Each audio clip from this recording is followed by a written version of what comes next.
I'm nervous on the surface, I look fine. My brain feels heavy, my traumatized mind. And I'm so tired, I can't feel my eyes. Whoa, whoa. I'm petty, but I know how to lie. I feel feelings that I can't describe. I'm not breathing, but I'm still alive. Whoa, whoa.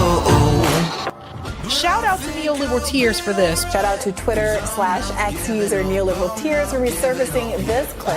Neoliberal Tears commented at the top of the show, "What happened to my music?" One of my favorite commenters. Yeah, Somebody has so much affection for me. Keep it in mind.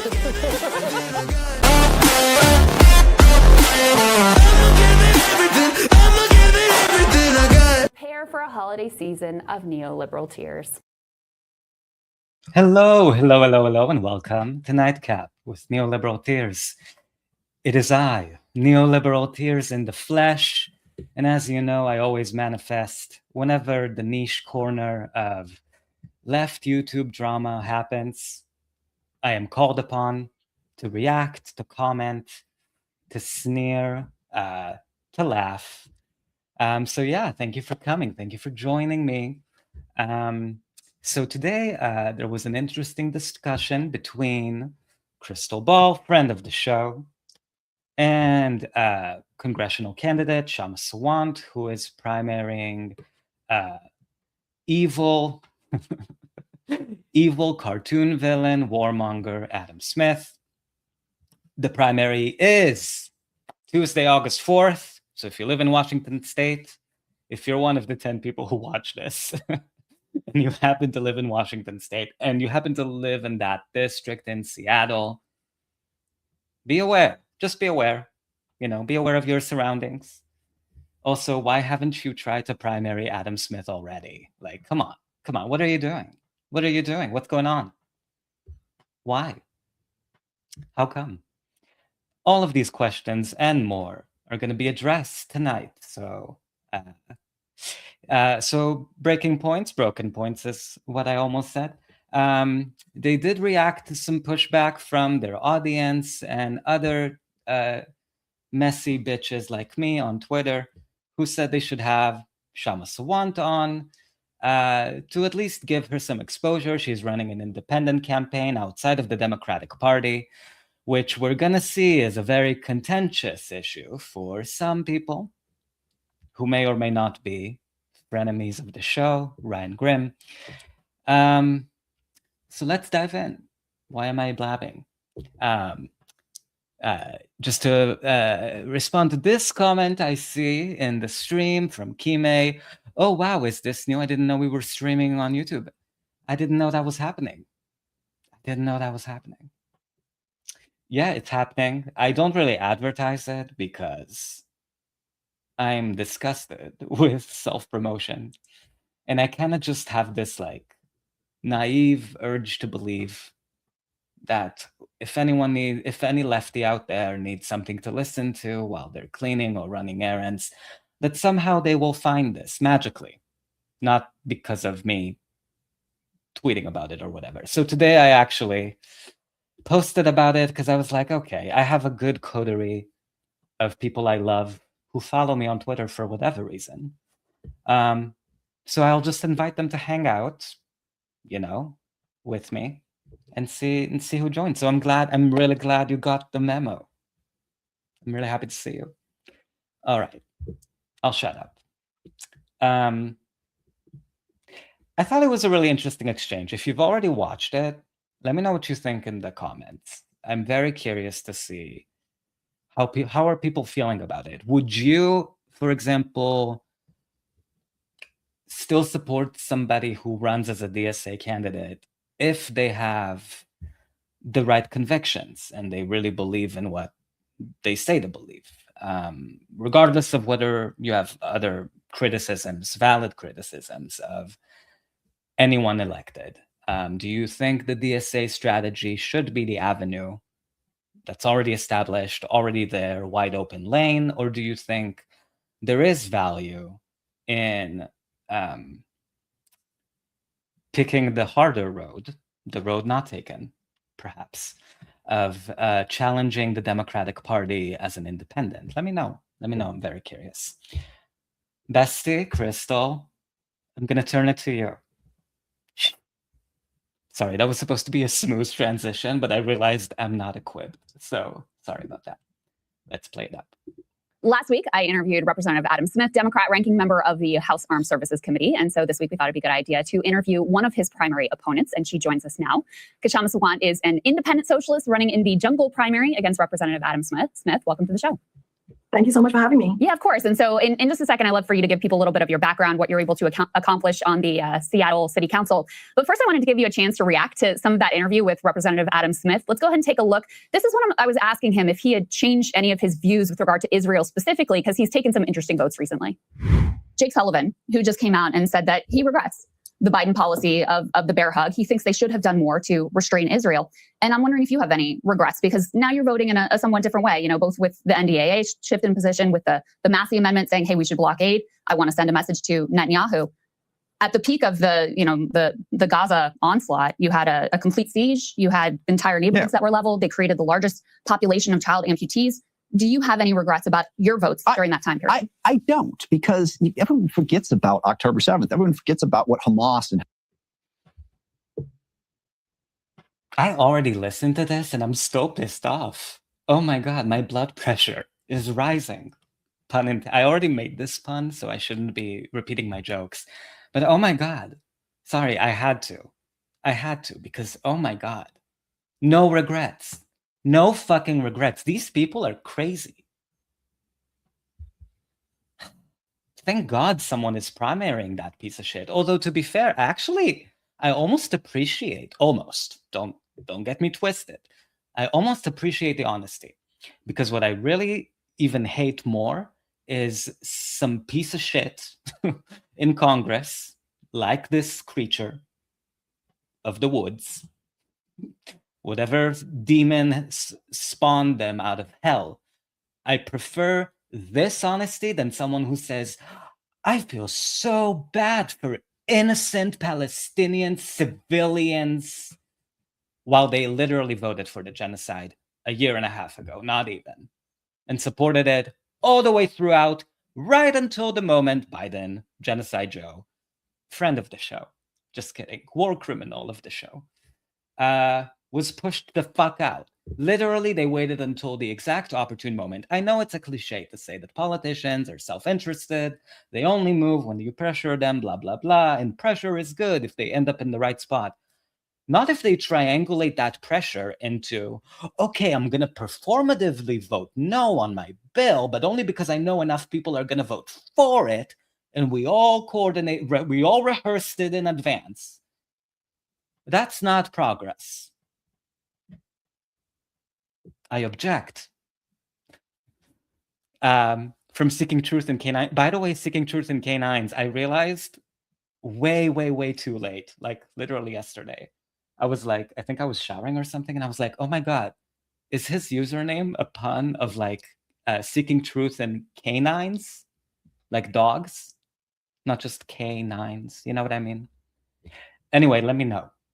And this was Seeking Truth in K9s. Broken Points had Kshama Sawant on due to pressure. We cannot and must not overlook that. It was it was the cyber militancy. It was an uprising. It was a Kshama Sawant spring. You know, I mean, I think there's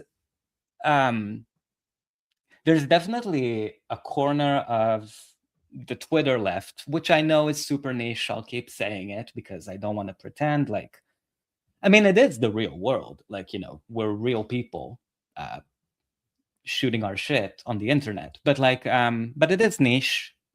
Most people in the world would not understand. But that corner was very much so pushing for Kshama Sawant to be interviewed. Also, I believe Breaking Points' own audiences were highlighting that. So, but I agree with you that there was. It's not like Breaking Points are politicians as much as Ryan Grimm would love to be one. And trust me, he wants to be one. He thinks he is one. You know, with the way he lies to people. with the way he makes up lies, makes up framings, analogies. It's exactly what politicians do. They want to believe they're politicians. But I agree with you that pressure is the reason we're seeing Kshama on the show.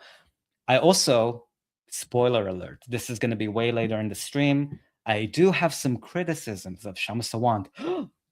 I know. Ryan Grimm tells me I'm not allowed to criticize anybody from the left, not even his number one nemesis. But I do have criticisms, polite criticisms, that I'm going to share way later. But of course, if we're playing, I don't want to say this is a race of lesser evil, because clearly this piece of shit, I don't know what else to say. I mean, I have more to say, but I won't. This piece of shit is clearly a greater evil. He voted for the Iraq War. That's how long he's been in Congress. He's that old. Iraq. And now he has no regrets over Gaza. At least he's consistently awful. He's consistent. Sorry, I'll read more comments here. From Seeking Truth in Canines. Remember, she didn't use the term Gaza genocide, but Gaza onslaught, too harsh. Yeah, so I noticed that as well. He's talking, my bestie here is talking about Crystal, using the term onslaught instead of genocide. Crystal, she believes it's a genocide. There's no question about that. I think my frustration is not even with Crystal, but this idea that if you say genocide, then you are virtue signaling that you're a lefty, or like, maybe I'm not even saying this right.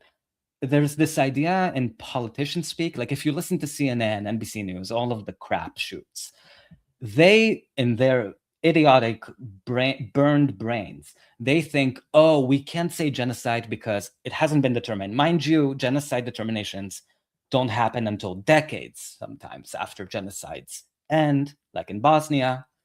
They declared it a genocide only 9 years after it started in 2001. So it's not like, but regardless of that, there's this weird perception that if you say genocide, you're a crazy lefty. And that ties in hand with this idea that, oh, whatever the left says, it's the left is childish, the left is exaggerating everything. So genocide is just a weird exaggeration. If you want to be middle of the road, you call it anything but genocide. You call it the horrors in Gaza. I think Bernie actually used that term when he wouldn't call it a genocide. He'd said, it's the nightmare in Gaza, the horrors we're seeing. It's anything but the word genocide. So I think here Crystal was sort of trying to at least not meet Adam Smith, where, just for the sake of the conversation, I think. So he wouldn't just jump on the word genocide. She used the word onslaught. But I agree with you that it's very frustrating that people are just holding back on using that word, because then they're crazy lefties. Yes, dogs are, so this is from Seeking Truth in Canines. Yes, dogs are honest and reveal a lot about oneself and keeps one truthful and honest. Hence the handle. I love that. I love you. I'm a cat supremacist myself. So I do subscribe to the idea that cats are supreme. But I agree with you about dogs as well. I also believe in equal rights for dogs. I'm an egalitarian. What can I say? But yeah, thank you for that confirmation. I appreciate you. All right. Sorry, bestie. Let's go back to your interview. Hezbollah and Iran have done. And their desire is to wipe out the state of Israel and all the Jews living there. Is that not? I mean, that's in Hamas's charter, and Hamas is still extent. They're still doing that. I don't like the way Israel decided to defend themselves, but the solution being proposed is, and this is the consequence of. The solution being proposed, you nightmare, ghoulish piece of shit, is equality from the river to the sea and the right of return of all Palestinian refugees and their descendants. What is your problem with that? Oh, I know what it is. You're racist. You're a racist, crazy-looking motherfucker. And I cannot believe these people vote. I cannot believe these. Does he believe what he's saying? I don't even think he cares. But the fact that he would say that on YouTube, I was going to say television, on YouTube television, he wore a suit for this. He couldn't even read one fucking article about the one-state solution and what Palestinians are actually asking for instead of demonizing it like a crazy person. Didn't have time. He was too busy getting his shirt ironed. I feel like these politicians have been getting away with murder. What you're saying is, sorry, we had this idea back in 1948. We were going to give you a state, and that way you could protect yourself against all. It wasn't their state to give. It wasn't Britain's and the US's, by the way. And it's not like they were like generous with it. They were like, okay, you're going to be our proxy in West Asia, our capitalist proxy in West Asia. Excuse my words. And we're going to enforce that by engineering artificially a Jewish demographic majority by kicking out, expelling, murdering the native Palestinian population. Oh, and look, now we're a Jewish majority. Yeah, because you kicked hundreds of thousands of people out. Oh, we're just going to give you a state because we love you so much. We love, yeah, that's really what happened.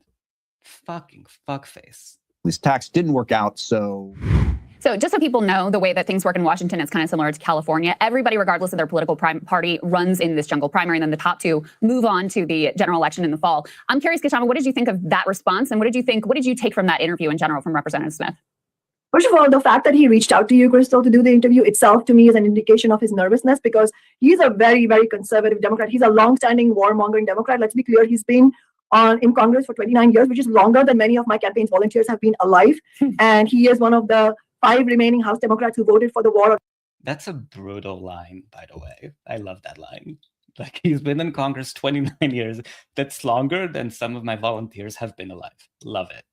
Love it. Whoever wrote that line, Kshama, please correct me in the chat if I mispronounce Shama's name and I overpronounce the K.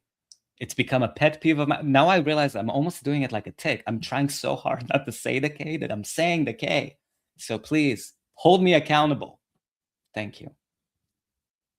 Iraq, and he has the blood of 1 million Iraqis on his hands. He's voted for tens of billions of dollars of genocide in Gaza, and it's really telling that when you asked him, do you have any regrets? He says he has no regrets. And throughout the show, he was on your show for 45 minutes. He absolutely erased the Palestinian people, absolutely erased them. He refused to acknowledge the apartheid state that they're living in. And any of the moves he's made right now to pivot away from, or seemingly to pivot away from, his blood-drenched record is, in my view, entirely because of the pressure he's feeling from our campaign. I mean, obviously, he's the Democratic Party as a whole, the establishment as a whole, is feeling real pressure from the recent victories against the establishment Democrats in New York City and Colorado State. But as far as Adam Smith personally is concerned, he is an AIPAC darling. He's bankrolled by the billionaires who profit from corporations, warmongering, war profiteering corporations like Palantir and Lockheed Martin, all of that. So, he's very much an entrenched warmongering Democrat. He's a general among the warmongers. And any pivot he's making is precisely because he's actually specifically being threatened by our campaign. And that is why he literally voted no on his own bill to give Trump $1 trillion for war. I mean, who votes against your own bill? When it's only when you're nervous about your opponent. And I don't know if you heard right now, just a few days ago, he said, I think we need $15 an hour, federal minimum wage. I mean, it's like newsflash for you, dude. We won $15 an hour in Seattle in 2014, and that $15 has spread to many cities and states because working people organize around it. And these guys are so behind. The federal minimum wage is $7.25 an hour still. And the establishment, so well said, first of all, by friend of the show. Bestie of the show. Even though we have some strategic disagreements on BDS, with bestie of the show. Excellent points. I just want to highlight how important it is to say, because people like insiders, the progressive Democrats are making the case that, hey, look, all of this public pressure you're putting on politicians, it's working. Because look, that like Adam Smith, he's co-signing the $15 wage. They even say that about other members. Like, look, they're co-signing on Medicare for all. They're co-signing the Block the Bombs Act, which blocks certain offensive weapons, but not other offensive weapons. But look, they're feeling the pressure. They're meeting you where you are. And there's a real deception going on where just because you're co-sponsoring a bill or signing on a bill doesn't mean you're actually going to fight to put it on the floor. Because who decides which bills get on the floor? There's one person, and it's Hakeem Jeffries, right? Unless House members force a discharge petition, which is a legislative maneuver, blah, blah, blah, or to include a bill, a provision into a must-pass bill, you can sign on to all the beautiful bills you want. Banning Nancy Pelosi, she was a co-sponsor to a bill to ban stock trades. Did that bill get a floor vote when Democrats were in the House, had the House and the Senate and the presidency? The only thing that matters is first of all, who's the majority leader and what you actually do when you're in power. Because they have allowed, House members have to basically run for re-election all the time. They have to, because their re-election is every 2 years. It's nonstop campaigning, basically. So they've been able to give them this way to present themselves as, I'm for all of the beautiful good things. Look, I signed on to a Tax on Billionaires Act, a bill which would never get a fucking floor vote because I'm not going to fight for it to be on the floor. You know what I'm saying? There's so much shenanigans. I don't know what else to call it. If you have suggestions, put them in the chat.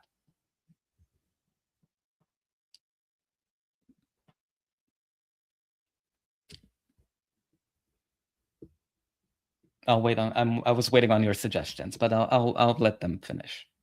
And so, can you set the stage a little bit? Tell people who aren't familiar with your career about your. Oh boy. Oh boy. Kind of first 2013 run and how it is that you got to where you are now. Sorry, I just wanted to point out, this is something I noticed in the YouTube description, in the video's YouTube description. I'll put a link to it, obviously. You can tell in the description, whoever their errand boy happens to be today, I don't know, could be the Ryan Grimm mini-me. They put in the description, Crystal and Sagar interviewing Kshama Sawant. So imagine my fucking surprise when I open the video and I see this face, this sleep paralysis demon that has been, torturing. Just kidding. When I see this face, this familiar, friendly face, friend of the show, Ryan Grimm. What did he do? Did he tell Sagar, hey, actually, can you sit this? Is a messy bitch who loves drama. For context, I know we all know this. If you're here, it's because you happen to follow the niche bullshit internet drama that I do. So you would know that Kshama Sawant called Ryan Grimm a snake oil salesman. I don't even know what snake oil means, but I agree. Is it like fake oil? Is it car oil? Is it oil for cooking? I don't know. But she called him a snake oil salesman. And even before that, I always thought of Ryan Grimm as a salesman, as a used car salesman, because he fits the profile so perfectly of just like this straight, white, middle-aged man who's just selling himself, but also selling, of course, the Democratic Party, and why anyone who criticizes the Democratic Party or AOC is an enemy. From Kime here in the chat, Kshama hung him up like a dirty rug and beat him senseless on that episode of Bad Faith.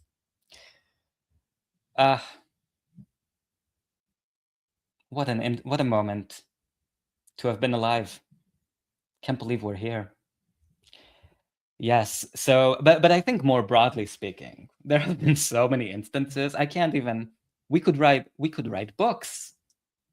Ryan could write them about all the times he defended the squad from rightful criticism and tried to sort of rewrite their history to present them as moving the ball forward.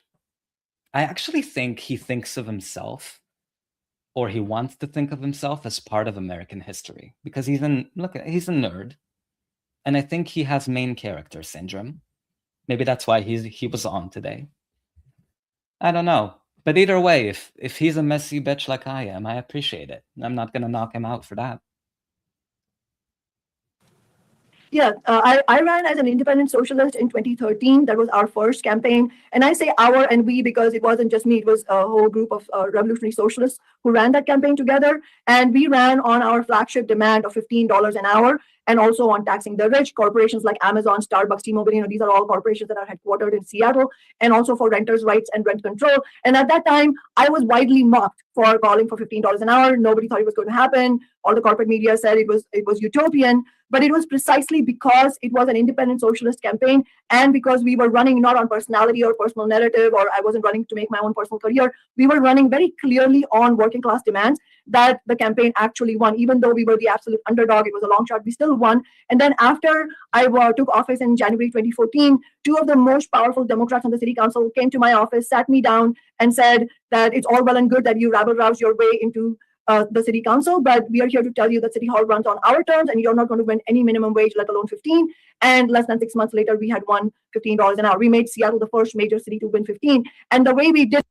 So this is Kshama sort of explaining, I think, if I get this right, I could be wrong, sort of explaining why she's not running through the Democratic Party. Party bosses, leaders in Seattle sat her down and said, if you want to make change, listen, you're very talented, you're very effective, you're a very good communicator.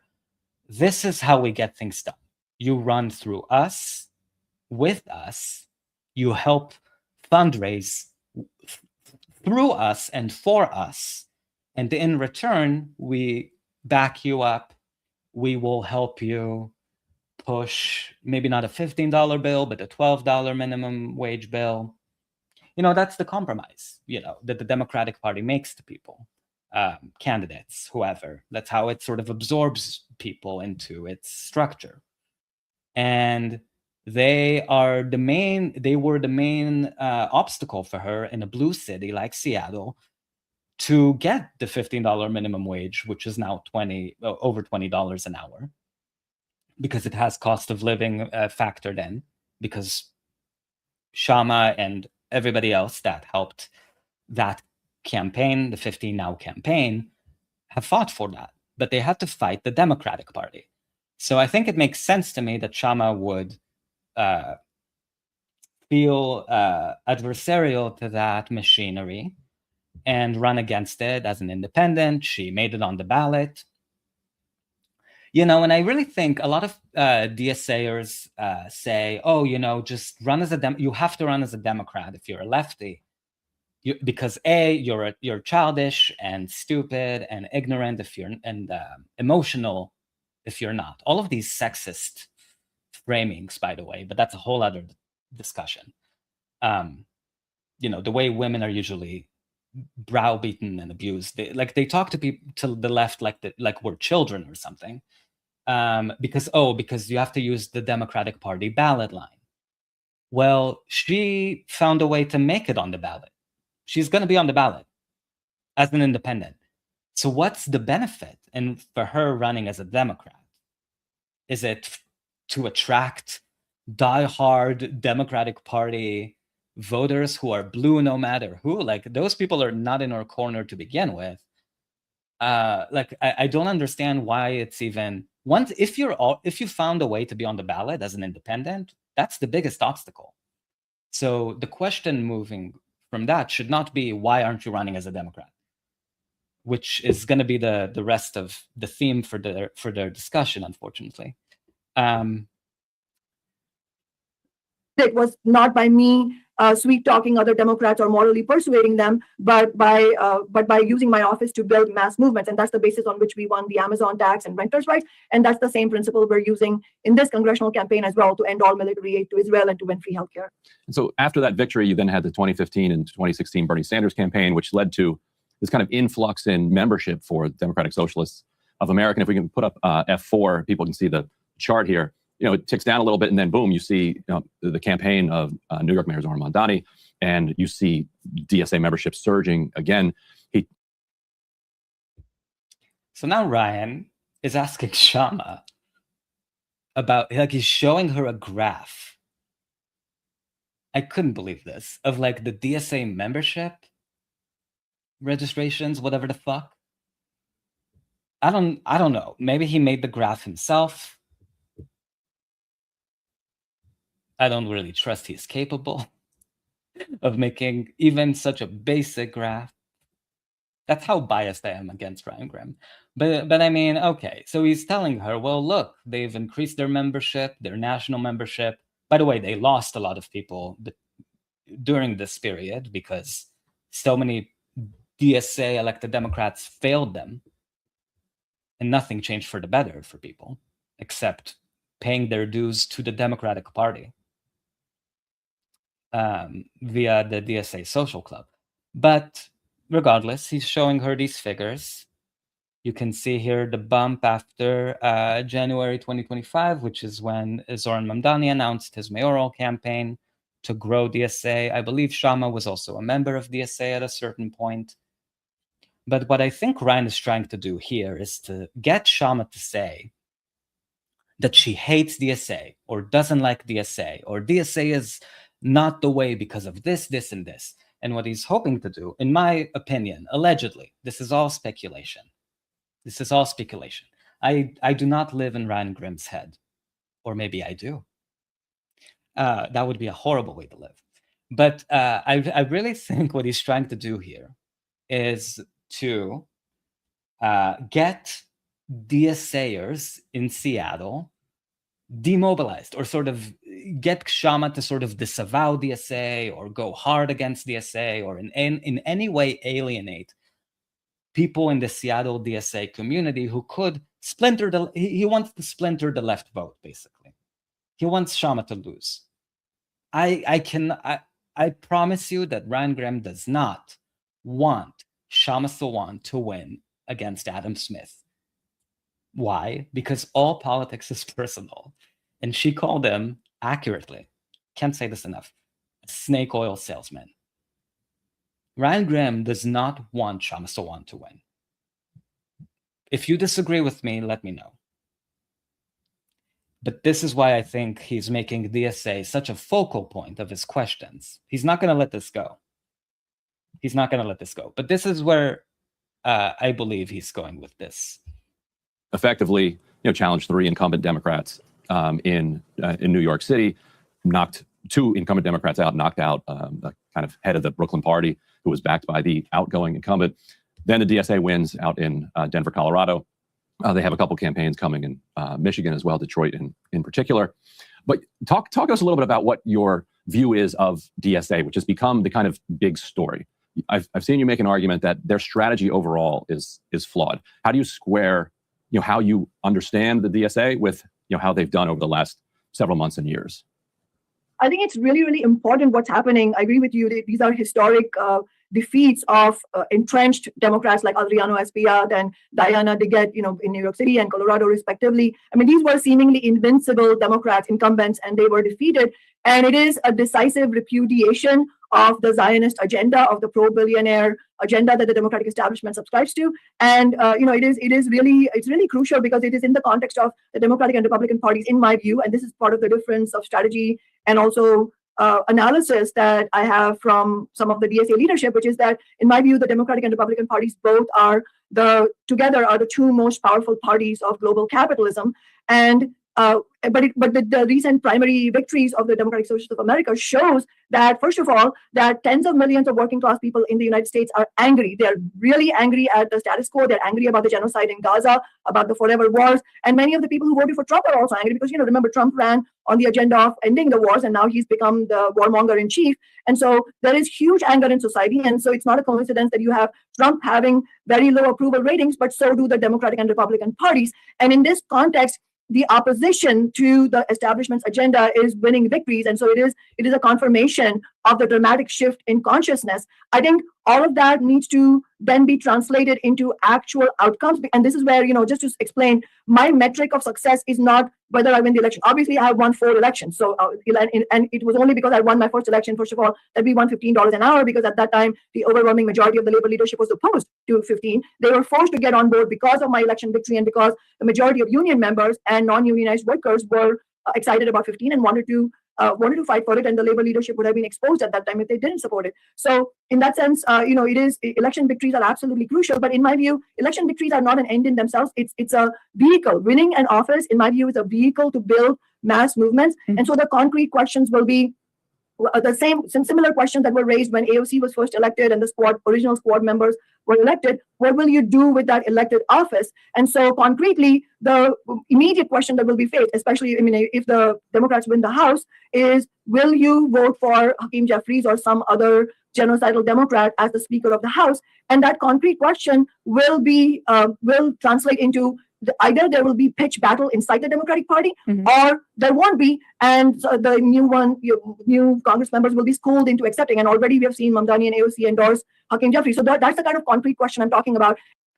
And it's very important that, because AOC, sorry, she doesn't get to present herself as anti-establishment anymore, even though I'm sure she wants to, but she's been in Congress for 80 years, and she, for whatever reason, prioritized being friends, buddies with Hakeem Jeffries, and right out the gate endorsed him for Speaker. And this is consistent with her pattern. She stayed as a loyal, subservient,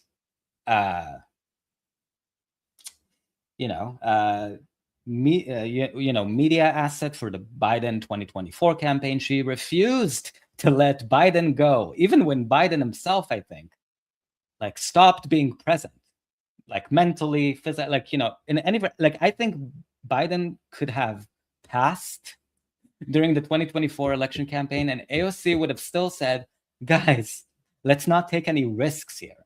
Okay, we have to stick with this train until the very fucking end. She's not a risk taker, is what I'm trying to say. And when you have Speaker of the House Jeffries and all of this consensus, first of all, she's trying to box out any opposition from the left to a Speaker Hakeem Jeffries, because her basically endorsing Hakeem Jeffries for Speaker is telling people like Summer Lee or Rashida Tlaib or anybody else, don't think about running against Jeffries for Speaker. AOC, Ryan Grimm's little princess, endorsed Jeffries for Speaker. How are you going to persuade anybody else with clout and left, whatever, that there's a need? She's trying to box out any competition. She's helping him. And in return for what? What? Are we going to get a floor vote on an ultra-billionaire tax? Are we going to get a billionaire tax that pays for people's electric bills? I don't know. I'm just trying to think outside the box. What is she getting out of this? And I think what the kind of person AOC is, in my opinion, allegedly, because I don't live in her head or Ryan Grimm's head, which might be which might be connected. They might have neurons connecting to each other. They might communicate. I don't know. I'm just joking, allegedly.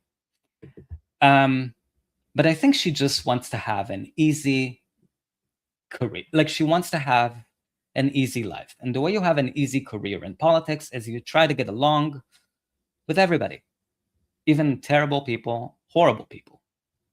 You never criticize them publicly. You never criticize your colleagues publicly. And when you do, let's say if AOC wants to criticize Schumer, the way to do that in politics is to let his office know in advance that, hey, I'm going to say some challenging words about Schumer. Just FYI, giving you a heads up. I'm going to use it to boost fundraising for the Democratic Party. I'm going to come out and like a fighter. I'm going to pretend I'm fighting Schumer. It all has to be pre-choreographed. You don't want to catch people off guard or they turn on you. She doesn't want to anger someone like Jeffries. He has been there since 2014. He has a lot more power than her. So she's standing with him over the people who she should be representing. She doesn't want to fight. She's not a fighter. Brad Lander also was just elected. Brad Lander, the first thing he said a day after he was elected, already giving people regrets if they voted for him, is I'm voting for Jeffries as speaker. What are you doing? Do you think Jeffries is going to allow the Block the Bombs Act, which is insufficient in every fucking way? But do you think Jeffries is going to allow that bill on the floor because it has, I don't know, 100 co-sponsors? Medicare for All has more co-sponsors. Did it get a floor vote? That's why I'm saying the job of journalists should be to ask politicians they have access to, not just do you support Medicare for All, but what are you gonna do to force it into the legislative process? What are you actually gonna do? Not just put out a press release. I hate lying. That's my curse. That's my issue to work with. From Paul Packler here. Hello, my Twitter bestie. Thank you for coming. So this is from Paul. I really appreciate that Kshama consistently discusses what kinds of struggles she's faced in advancing her policies within office, something we never hear from any DSA electeds, 100%, and we don't hear about it because it's frowned upon. You know, AOC wouldn't be caught dead saying anything negative about Jeffries, about Pelosi, Mama Bear, anyone, unless, and also, like, this is why I really don't like AOC. Like, she has been a part of she has contributed a lot of toxicity to the discourse by saying, oh, anyone who criticizes me is my enemy. Anyone in the media, independent left media, who criticizes me is shut out, blacked out. That she never goes on any shows except the Majority Report because they lick her, feet. I don't know. Like it's really, she's very like, she really likes disciplining people in the media space for going against her or saying anything out of line, which is such a toxic trait for a leader. You're supposed to be okay with criticism, especially if you're in politics.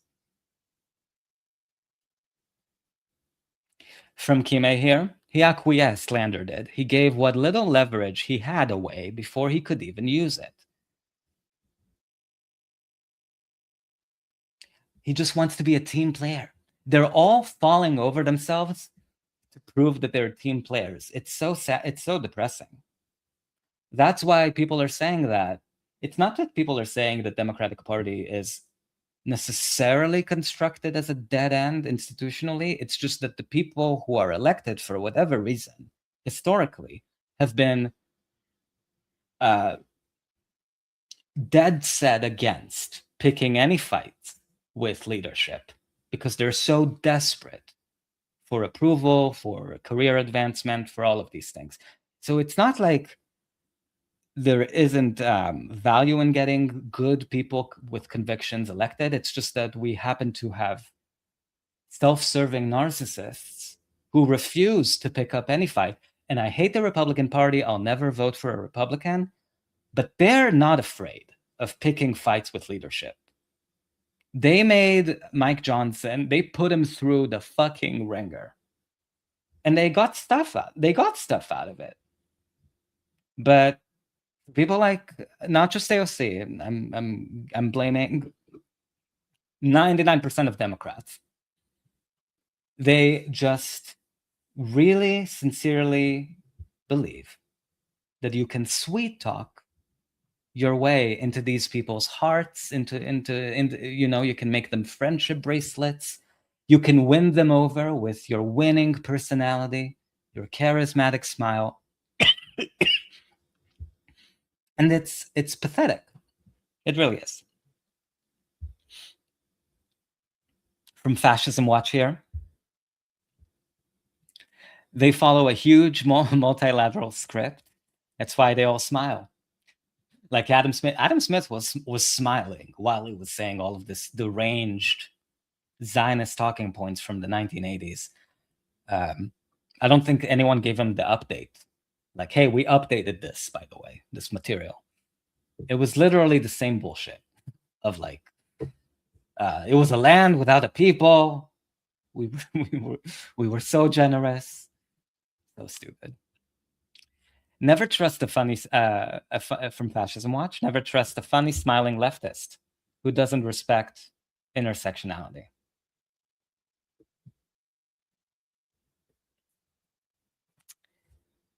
Intersectionality is so important, and it's been like, I think, really the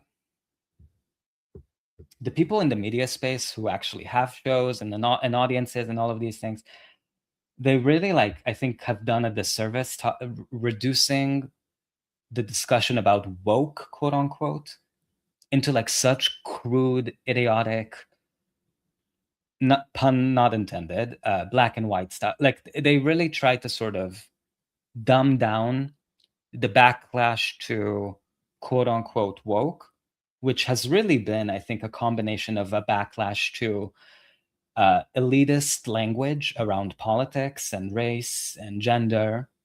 There's a way that the elite liberal class talks about these issues in a way that's alienating, but that has nothing to do with people being racist or sexist or even transphobic or homophobic. It's just that people hate certain words that have been sort of written in a lab by postgrads, okay? Like, it's, and instead of sort of drilling down on where the backlash is and where it's actually aimed at, there has been this pressure to say, oh, it's just that anyone who's working class is homophobic and transphobic and sexist and racist.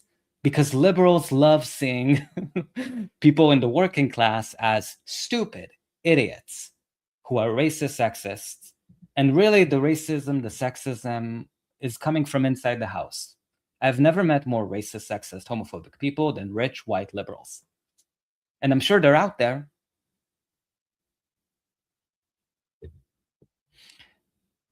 And I'm running as an independent, of course, and I'm happy to, if elected, I would be happy to work with the Democrats who want to fight alongside me for the working class people. But I'm just saying that the questions will be posed concretely, like that question about Hakeem Jeffries. So how do you think that Zoran is doing? Because, you know, just for myself, I see his victory in the New York City mayoral primary against the Cuomo machine and with all of the establishment Democrats either actively endorsing Cuomo, trying to undermine him, et cetera. I see that as one of the most consequential developments for the broad left in my lifetime, specifically for socialists in my lifetime. I think we see that with the way he was able to use his political capital to get some of his allies elected both at the federal and at the state level. And then to your question of, okay, well, is he delivering the goods? You know, in terms of his core campaign promises, he really is. The rent is being frozen. The buses are getting faster. He was able to cut a deal in order to expand free childcare. So he's working on the grocery store. So he has been delivering in terms of what his campaign promises are. If we could put F2 up on the screen. I know you've been very critical of him in the past, and I wonder if you still feel this way. You said previously you thought he was caving to the Democratic Party's pro-billionaire agenda. You insinuated he was a sellout. You said that his approach was a dead end, but it looks to me like his approach is working. So do you still feel that he is effectively a sellout who is giving cover to billionaires?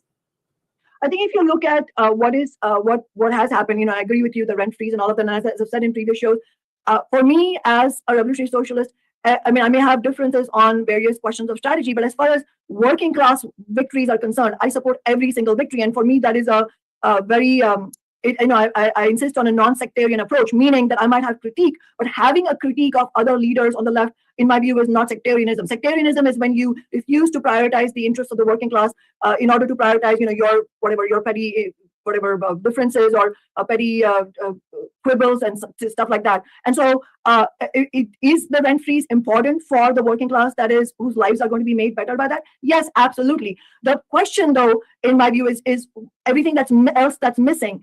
And so it does bring up the question of strategy, which is how much can you win and for how long can you win based on the approach of trying to sweep off the billionaire class, trying to make deals, as you said, Crystal, cutting a deal. I don't subscribe to the approach of cutting deals. I subscribe to the approach of using elected office to build mass movement. So his campaign itself, and I've been very clear about this, his campaign itself was very much, the approach he used was very much something that I have used in my campaigns, which is to mobilize thousands of people into action, literally having door knocking throughout the city and running on very concrete demands and being emphatic about repeating those demands everywhere you go in your stump speeches. All of that is very, very crucial. But then when you win elected office, what do you do with that office? That's the difference. And just to give you one very concrete example, is Wentries important? Yes. But if you look at the big picture of what's happening to housing right now, private equity owns about 1 in 8 apartment units in the nation. And this is specifically very true in New York City. You're seeing Blackstone become the city's largest apartment owner, getting $225 million in tax breaks. All of this,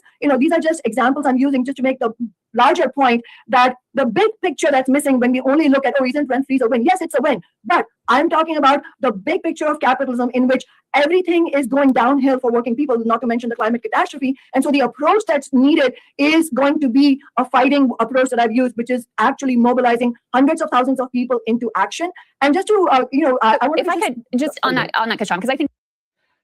So I think, for those of you who might not live in New York or have lived in New York or been to New York, you should go. It's a lovely city.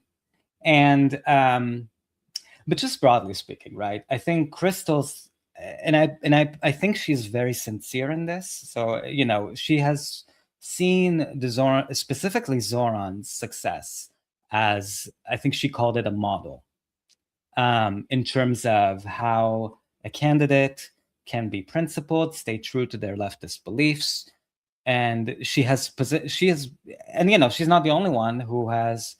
On the left, I think there's kind of broad, I think, delight in the fact that someone like Zoran became mayor. I think, and I think it's also interesting that Crystal puts him in that position, and not someone that she has maybe a closer familiarity with, or like Ro Khanna. She's not calling Ro Khanna the new model. Or AOC. She's saying Zoran has shown something that other candidates people who want to run through the democratic interest system should follow. I also think that Zoran is a unique candidate in terms of, and he came up in a very unique moment. So he had a demon running against him in the primary, Andrew Cuomo, in a time when there is so much social upheaval and class resentment, legacy resentment. Like, Hillary lost in 2016 because there was so much resentment of legacies like the Clintons and the Cuomos. And not to mention, Cuomo was running after fucking up COVID. So it's like he had that storm coming. And also Zoran, and I will criticize him, don't worry. I'll get to it. Bear with me. Look at Ryan. Ryan can't wait for me to get to that criticism. Ryan is like, go on, say it already. Isn't that right, Ryan? It's just false, but false, false. It's not false. Ryan, did you just call me a liar? Did I hear you calling me a liar, Ryan? By the way, I'm gonna try to make Ryan my new sidekick, because I felt like, oh my God, it's kind of lonely with just the 6 of us who are watching this. So I thought I'd invite Ryan. Ryan, you love being here, isn't that right? You love being next to me, isn't that true? It's just false, but false, false. It's not false. Oh, you don't? Okay. Well, I'm gonna keep you around anyway. If we hear anything that's false, my sidekick, friend of the show, such a good friend of the show, Ryan Grimm, is going to be here to interject. Okay. So Zoran, what I was trying to say, so I was reading Ali Abunima's book last summer. Please go buy it. The Battle for Justice in Palestine. And imagine my face when I was reading through it. And all of a sudden, I see him, Ali. This book is from 12 years ago. It's from 2014.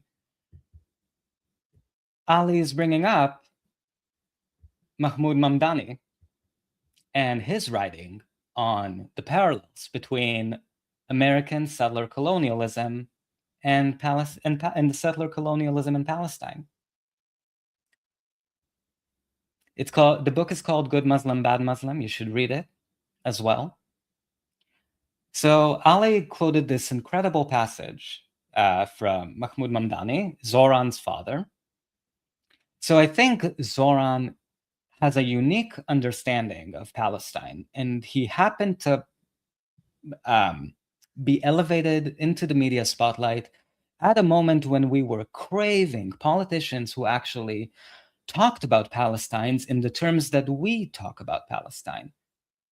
Equal rights from the river to the sea, regardless of race, ethnicity, or religion, the right of return of all Palestinian refugees and their descendants. His dad literally wrote books about the parallels between American settler colonialism and Palestine. So Zoran grew up, and also he grew up, I think, I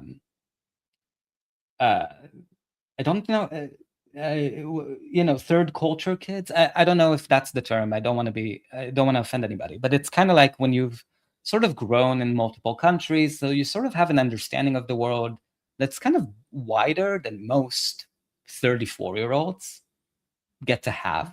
So I think he's very unique, and I'm impressed with Zoran's clarity on Palestine, at least in rhetoric. Trust me, I'll get to my criticism, but I'm trying to say that Zoran is a very unique, almost like a needle in a haystack type of candidate that I don't think you can just copy paste. I think Tom Steyer tried to sort of run his campaign with a similar social media sort of strategy of like short clips talking to the camera, hey, and a lot of Democrats have triangulated out of Zoran's success all of the wrong fucking lessons, which is, we just need to hire 19-year-olds to run our TikToks and do for social media. And it's not, I don't think that was the reason for his success. I think his clarity on Palestine, which was, besides Congressmember Tlaib, my president,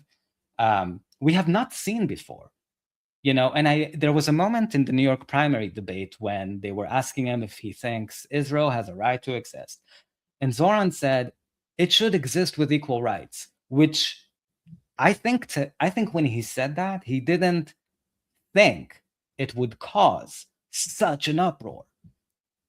Because he was talking about the one-state solution. Because if Palestinians had equal rights from the Jordan River to the Mediterranean Sea, they would be the demographic majority, and with the right of return, of course, and reparations. So he was sort of making a case against Zionism, but framing it exclusively in the terms of equal rights. It was very clever. Everybody else who read one article on Palestine got it. And it caused a huge uproar that I don't even think he was expecting. And it earned him a lot of credibility from the pro-Palestine movement, which is why there is so much heartbreak and criticism when he does things that go against that beautiful clarity that he spoke about Palestine on. Isn't that right, Ryan? Sorry, wait, hold on. Isn't that right, Ryan? It's just false, But false, no, false, it's not false. Okay. Sorry, guys, it's false. Ryan told me it's false. So anyway, the book is, I'm so sorry, by the way, that if I speak, in tangents, my brain is all over the place. I hope you enjoyed this book. Let me know if you've read it. The Battle for Justice in Palestine by Ali Abu Nima. And again, Zoran's father, Mahmoud Mamdani, makes a special guest appearance. I won't tell you where, so you have to read the whole book. It's such a good book. And, Ali goes into depth between the parallels between South African apartheid and the crazy system that Northern Ireland instituted, the racist demographic engineering. They tried to demographically engineer Catholics out of Northern Ireland. It's crazy. It's crazy. So highly recommend. Oh, from Fascism Watch here, Democracy Now! Loves Daddy Mamdani? I did not know that. When you say Daddy Mamdani, I do have to clarify that you're talking about Mahmoud Mamdani, because many would say that Zoran Mamdani is also Daddy Mamdani. There was a whole social media campaign that was like, about, Zoran filled my hole or something like that. And it was about potholes, but it was a wink wink to the LGBTQ community, the queer community that I'm a part of. Very much appreciated. I like that. I like that strategy. Okay, yes. So Mahmoud Mamdani is on Democracy Now! Definitely check out his interviews. But I think most people just don't have Mahmoud Mamdani as a father to teach you about the parallels of, like the historical significance of colonialism and the legacy. The real daddy. Okay. All right, guys. From Kime here, feels damn good to say I never voted for Biden or for the for the KKK pop. Sorry, KKK op. Oh my God, it works on so many different levels, like the KKK pop, but also the KKK op, and also the cop. Kamala. Okay, love it.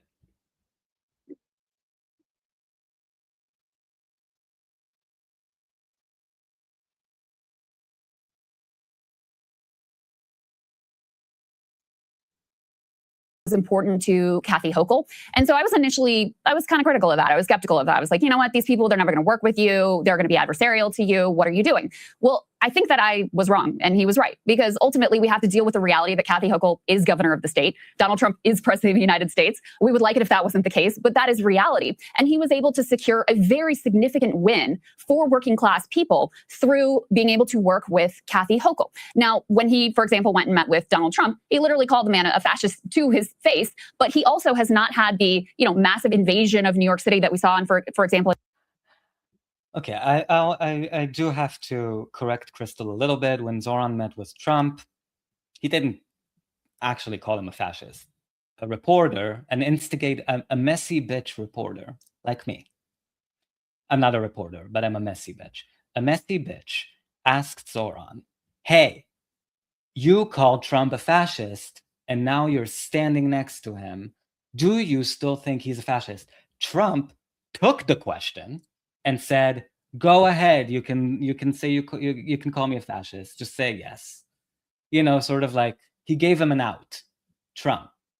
So it's not like Zoran was like, oh, let me answer this first. Yes, I think he's a fascist. He just said, I stand by everything I previously said, blah, blah, blah, blah, blah. And Trump understood the theatrics of it because Trump is a drag queen. Trump really, I'm not the first to have made this point, but Trump really should have just been a drag queen. And entertaining, messy, just, Trump was the one who was like, yeah, whatever, call me a fascist. Because politicians don't really care. They know that the media is a circus. And words are pointless, honestly. That's why they lie so often. But more to the point of what Crystal is saying, she's basically saying that it's smart to work to charm people into being on your side, to be their friend, because then you can, and I hate saying this phrase, get things done. Then you can deliver. And this is a genuine belief on Crystal's part, which is why I treat it in good faith, right? Like, this is a sincere disagreement people have. And, Zoran is young. And for, if I can speak to my cohort, the millennials, we definitely try to work with what we've got, right? Like, just to get to the end point. And even if that means sweet talking, not like in a flirtatious way, but like, like being really nice and making friends with everybody and making everybody feel like they're heard and your friend, even billionaires. We think that that's going to help us get to where we need to get. And so this is what Crystal's saying, that you can work with those people. You can work with the billionaires if you just charm them enough. You can work with Kathy Hochul. And there's this article that I wanted to share that sort of speaks to how to Zoran's dynamic, specifically with one billionaire in New York City. I thought it was really interesting. I hope you'll agree. And it was from the New Yorker. So they interviewed this piece of shit, a billionaire called, oh, look at that graphic. Isn't that beautiful? Isn't that gorgeous? All of us forgot about Eric Adams already, didn't we? And then the article is called Inside the Well-Funded, Likely Doomed Plan to Stop Mamdani, Someone Has to Fold by David Freelander. So before launching in early July, what he promised would be an all-out effort, one he would see through the end to the final day to keep Zoran Mamdani from winning the mayor's office, Republican political megadonor John Castimatidis had a phone call with the Democratic nominee himself. And he's also, he's a billionaire, John Castimatidis. He's also the, I believe he owns all of the, if you've lived in New York, you know that the stores, the Gristedes, the supermarkets, it's kind of like, it's overpriced. So shame on you, John. But he sort of owns a supermarket chain. You can see how that's a competitor to a New York City-run grocery store, perhaps. So there's all of these interests playing in the background for why he's still threatened by Mamdani, quote unquote. But anyway, back to the article.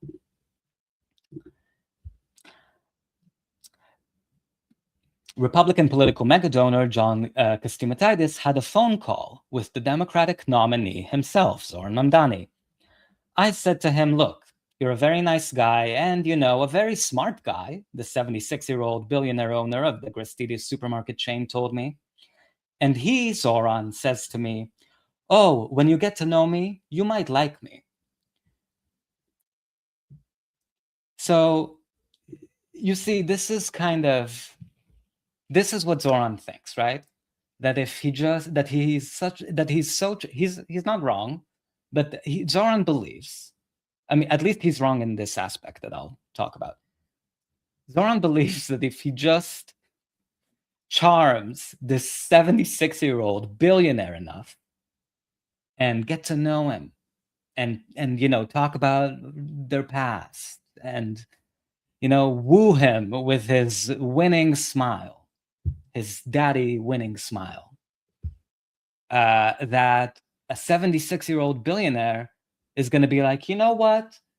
Maybe I'm going to overlook the threat to my profits that New York City-run grocery stores potentially are, and I'm going to back off because now I feel like Zoran is my friend. You're not, and what Kshama Sawant is saying, you're not going to be fucking friends with billionaires as delusionally naive as you think it is possible. It's not possible. I don't know, Ryan. Is it impossible to be friends with billionaires? What do you think? Oh, it's just false, but false, false. No, it's not false. Okay, so you heard Ryan here. Exclusive. Ryan Grimm. So this is the philosophy that Zoran is sort of operating under. I can get to them. I can work with Kathy Hochul. I can work with a 76-year-old billionaire who says he wants me, I don't know, locked, whatever. I can charm them into getting things done. What do you think? Do you think it's possible? Is it worth a try?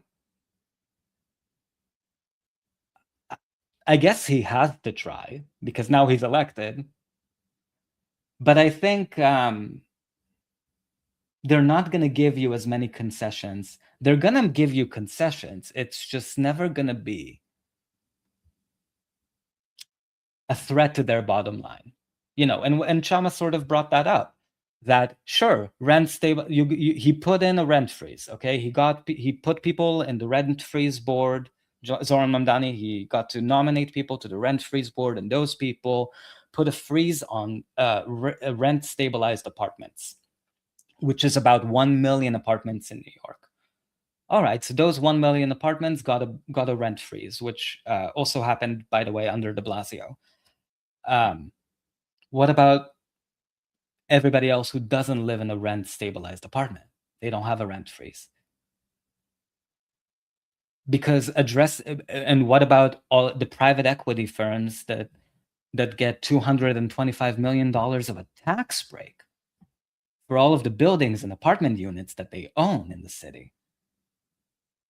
All of us, like a rent freeze on 1 million rent stabilized apartments is not, I mean, I'm sure that it's a huge relief to those people, but it's not addressing the root cause. And some would say that it's beyond the scope of a mayor, I think, to really be able to address the rot that he's up against. I don't know.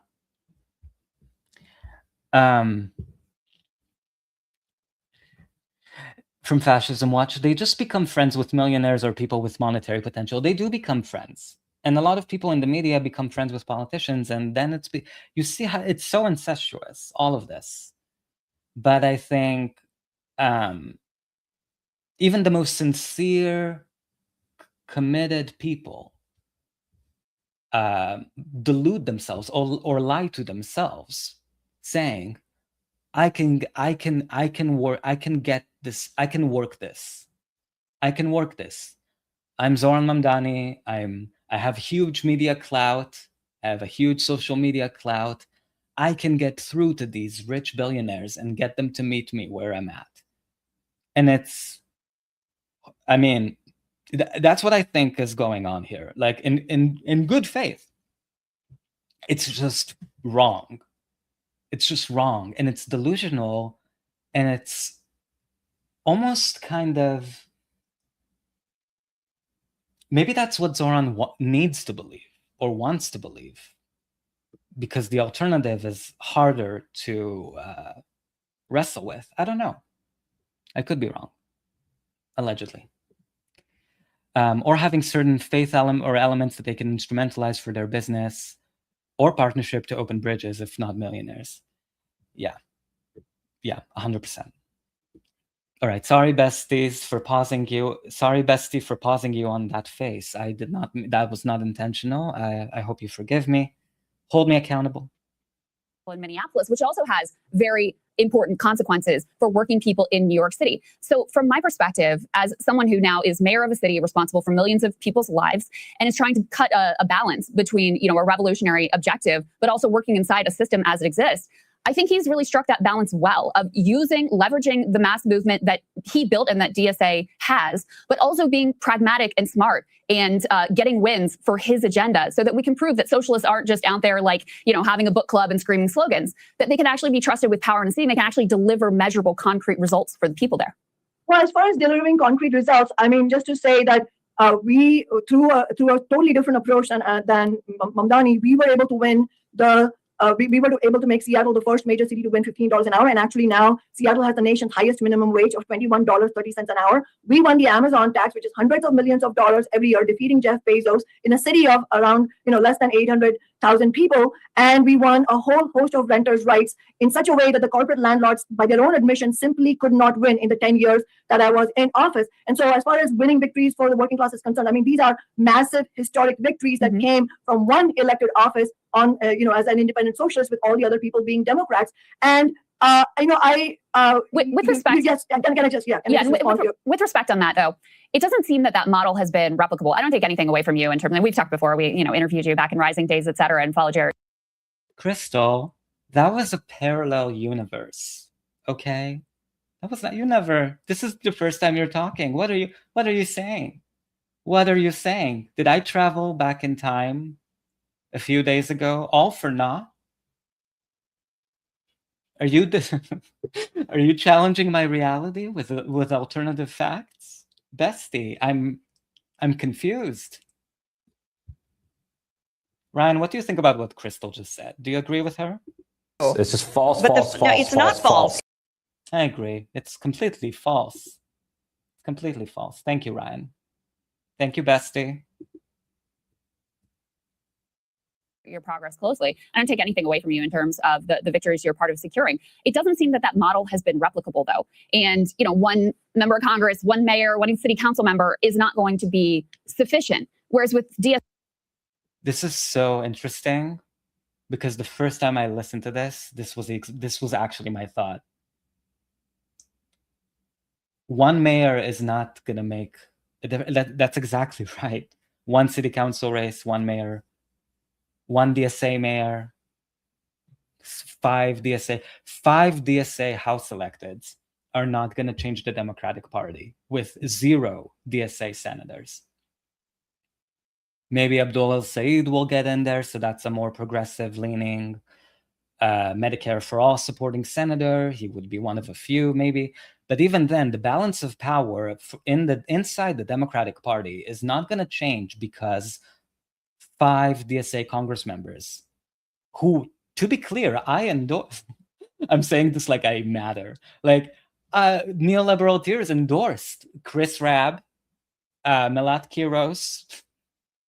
They got the coveted neoliberal tears endorsement because they all supported the one-state solution with equal rights from the river to the sea and the right of return of all Palestinian refugees and their descendants, as well as reparations.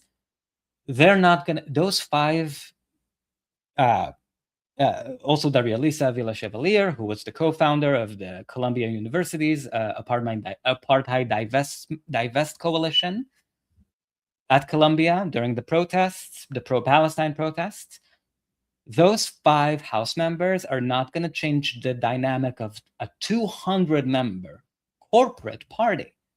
And actually, the party is sort of benefiting from the idea that they're progressive, so they can fundraise by pretending to be progressive, when really they're just milking their brand, the brand of these progressive House members who, even though they're sincere, they're 5 against 212 members who are shitty, like Adam Smith.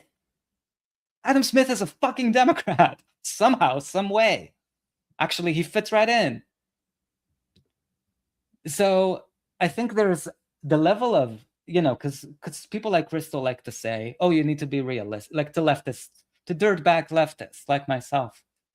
Or like ourselves, everybody in the chat, I assume, because I know the 4 of you I love very much. Rand Grimm, if you're the 5th person, remember, I put a curse so that if you watch these streams, you are going to be cursed. Anyway. Instilling hope in people that the Democratic Party is right on the brink of change and becoming a pro-Palestine party is irresponsible, in my opinion, because the balance of power, just in terms of numbers, is not there. 5 people are not going to force the Democratic Party to adopt a wealth tax or even a public option. You know what I mean? Especially when you have 0 senators who fight for it. Bernie hasn't fought for anything when Biden was president. Nothing. Because he wants to be a team player. He wants to be loved, cadoodled, hugged. Maybe Abdul El-Sayed will get in there and push for more fight in the Senate, but the balance of power is so against the left at this moment that we have to be honest. Unless House members, instead of endorsing Hakeem Jeffries right off the bat, are willing to actually use their numerical advantage in a tight House to force legislation on the floor that otherwise wouldn't get a vote. This is why the force the vote conversation was so relevant and continues to sort of echo through all of this, because force the vote was an inside strategy. It was about using a numerical advantage of House members through the Democratic Party to force a discharge petition or to force a floor vote on a bill, not a must-pass bill, but on a bill. Anywho, not acquiesce their small bit of power and leverage it. Yeah. I remember, oh, sorry, you were saying, I remember when BJG, and this is from Kime, bestie. I remember when BJG took him to the hole on something. You mean Ryan, right? And she told him, well, stay mad, and they cut the commercial. Wait, no, oh, that was Robbie. I remember. That's crazy. No, sorry. So you were saying that about Robbie. When BJG took Robbie to the hole and told him, well, stay mad. And they cut the commercial. We'll have more Rising right after this. It's so sad. You know what? I'm gonna cry if I start talking about it. I cry a lot. I'm in touch with my feelings. Ryan, you're in touch with your feelings too, right, Ryan? It's just false, But false, no, false, it's not false. I think you are. I think you are. You're just being funny.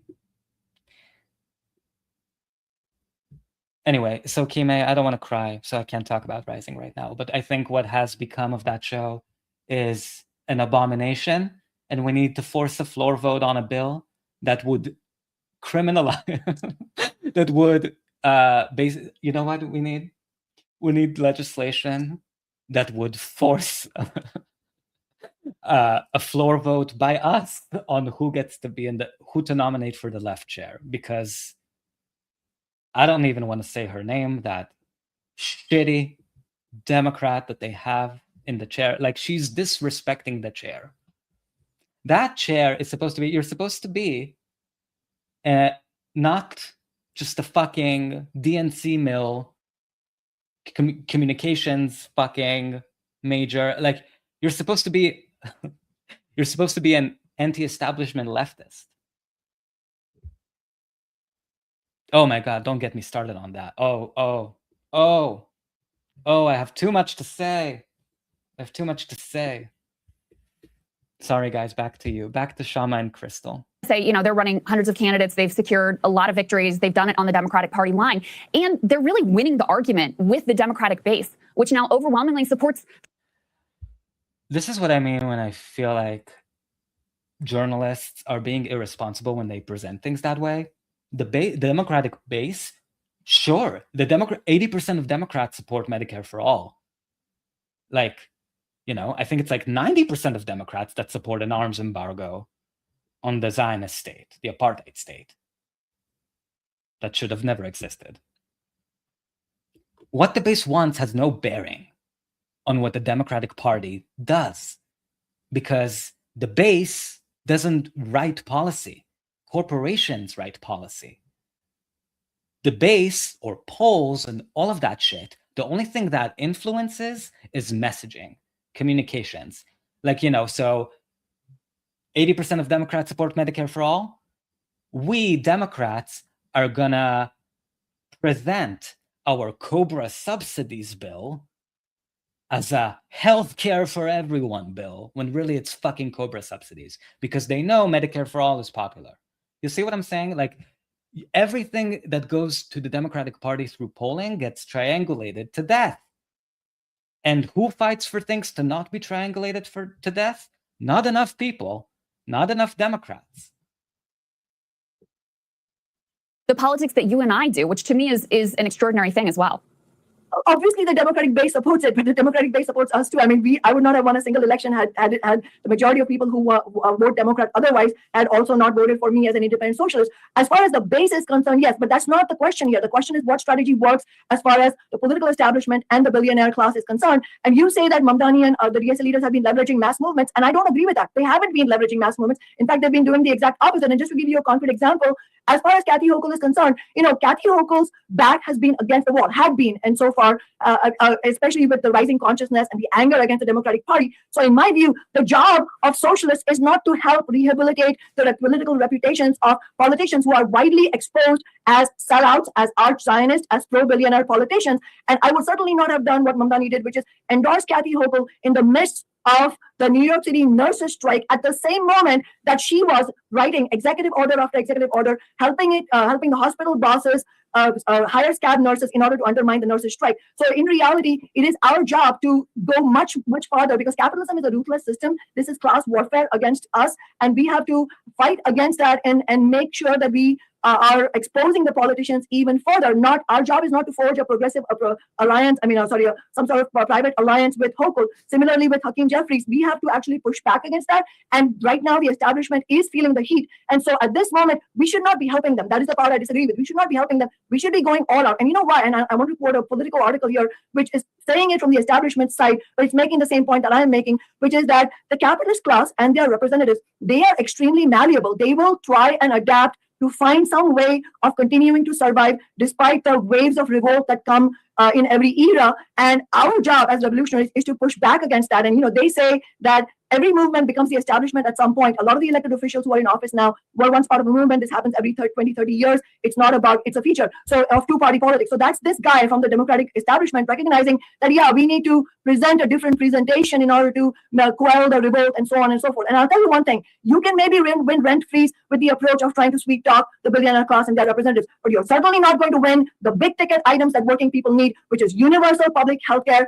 in actually dealing with the climate catastrophe and all of that. If you look at the history of how universal healthcare was won in nations like Canada and in Western Europe, it was absolutely because of the kind of approach that I'm using, and especially building new parties for the working class. Like, for example, in Canada, the universal public healthcare happened only because of the launching of what was called the Cooperative Commonwealth Federation, of the CCF, which was a new party of the working class, them winning victories in Saskatchewan, and them building public healthcare in that province, that becoming really popular, and the rest of Canada, working people in Canada clamoring for it, and then the Tories themselves becoming really, the ruling class parties becoming really nervous about that and instituting public healthcare nationally because they were so nervous about the CCF gaining political power nationally. And the same thing can be said about nation after nation in Western Europe. Those big victories that really changed people's lives were won only on the basis of a militant fight back. And that's also true of the New Deal. The New Deal was not won because of somebody making deals with FDR or whatever, or FDR making deals with the capitalists. The New Deal was won because of the 1934 Minneapolis general strike and the auto sit-down worker strike, and an actual revolutionary mood in U.S. society, which really put the scare on the capitalist class, and they both were forced to concede. And so it's our job to wrest those concessions and not help in rehabilitating the political reputations of the sellout politicians.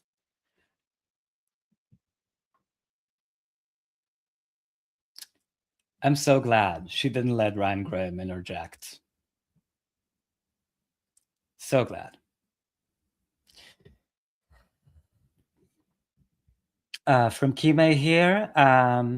I hear you about the lighting setup, although to be fair, I should not be criticizing anybody. I mean, I'm really not gonna throw that stone from my glass house. You know what I'm saying? Like, I think she's probably just one of those people who are like, can't be bothered with like professional lighting, all that shit.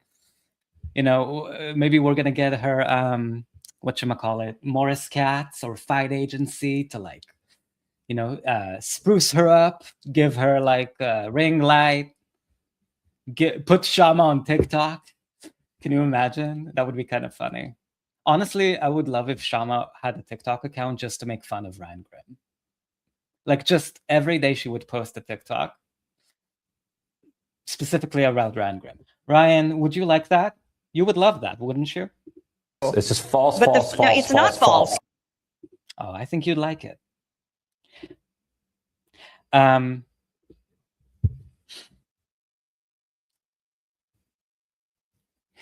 Yeah, so yeah, we're overpassed the level of knowledge of Ms. Kshama, but it's also her audio too. It comes off as unpolished and, dare I say, unprofessional. I mean, yeah, that's you're entitled to that opinion, 100%. I think I just kind of don't. I guess I don't really notice those kinds of things, or but I hear you. They just want to plug the next part of their script. So I think, broadly speaking, and this is something that the DSA left, can I call them that? I don't know. That Ryan and Crystal, I think, have not really addressed, which is it's not ancient history when we had a Democratic president, a Democratic House and majority, and a Senate majority with all of these people. Joe Manchin was a co-sponsor of the PRO Act to beef up unions, and we had DSA members in Congress. We had AOC, we had Rashida Tlaib, we had Ilhan Omar, we had Ro Khanna. All of them are co-sponsors of the Medicare for All, just Pramila Jayapal. And all of them, as soon as Democrats got into power, they decided, we're not going to fight for a public, forget Medicare for All. I understand that it's naive to sort of expect that. But Biden ran on a public option. They could have if they wanted to use their political capital, force a vote at least on a public option of buying into Medicare for all. Mind you, this was the middle of COVID. And I think why this really resonates is because A, the healthcare crisis is still an emergency.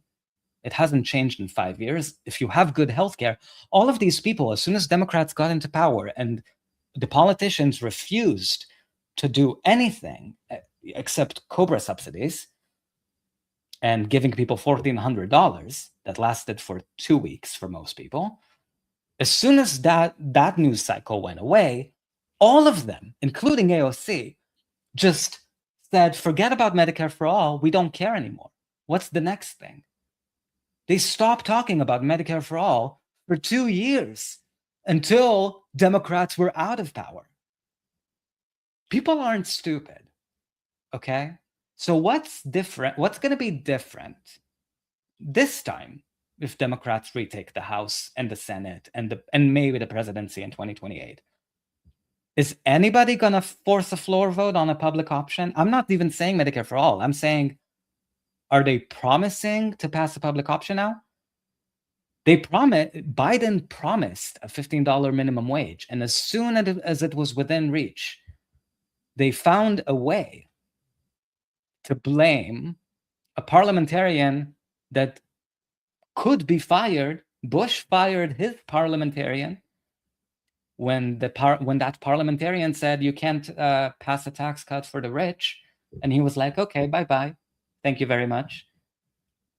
All we get when Democrats actually do have power is excuses. And worse than that, we get people in the media who are well off, who do have healthcare, who basically treated Medicare for all and the rallying behind it as a hobby. Because if they were actually serious about it, they would have held politicians to account, including progressive ones, and said, hey, when you had majorities, why didn't you, Ro Khanna, fight for a Medicare for all public option? Why was that good enough? Who was it good enough for? It was a huge betrayal that they never had to answer for because besides Kshama, I should just say, Crystal and Ryan probably have good healthcare. And they just moved on from that. And I think that what that communicates to people like me is like, oh, you never actually cared about Medicare for all or healthcare or actually fixing the healthcare crisis. You were just going to let Democrats triangulate whatever COBRA subsidy solution and say, oh, they did something. That's not fair to people.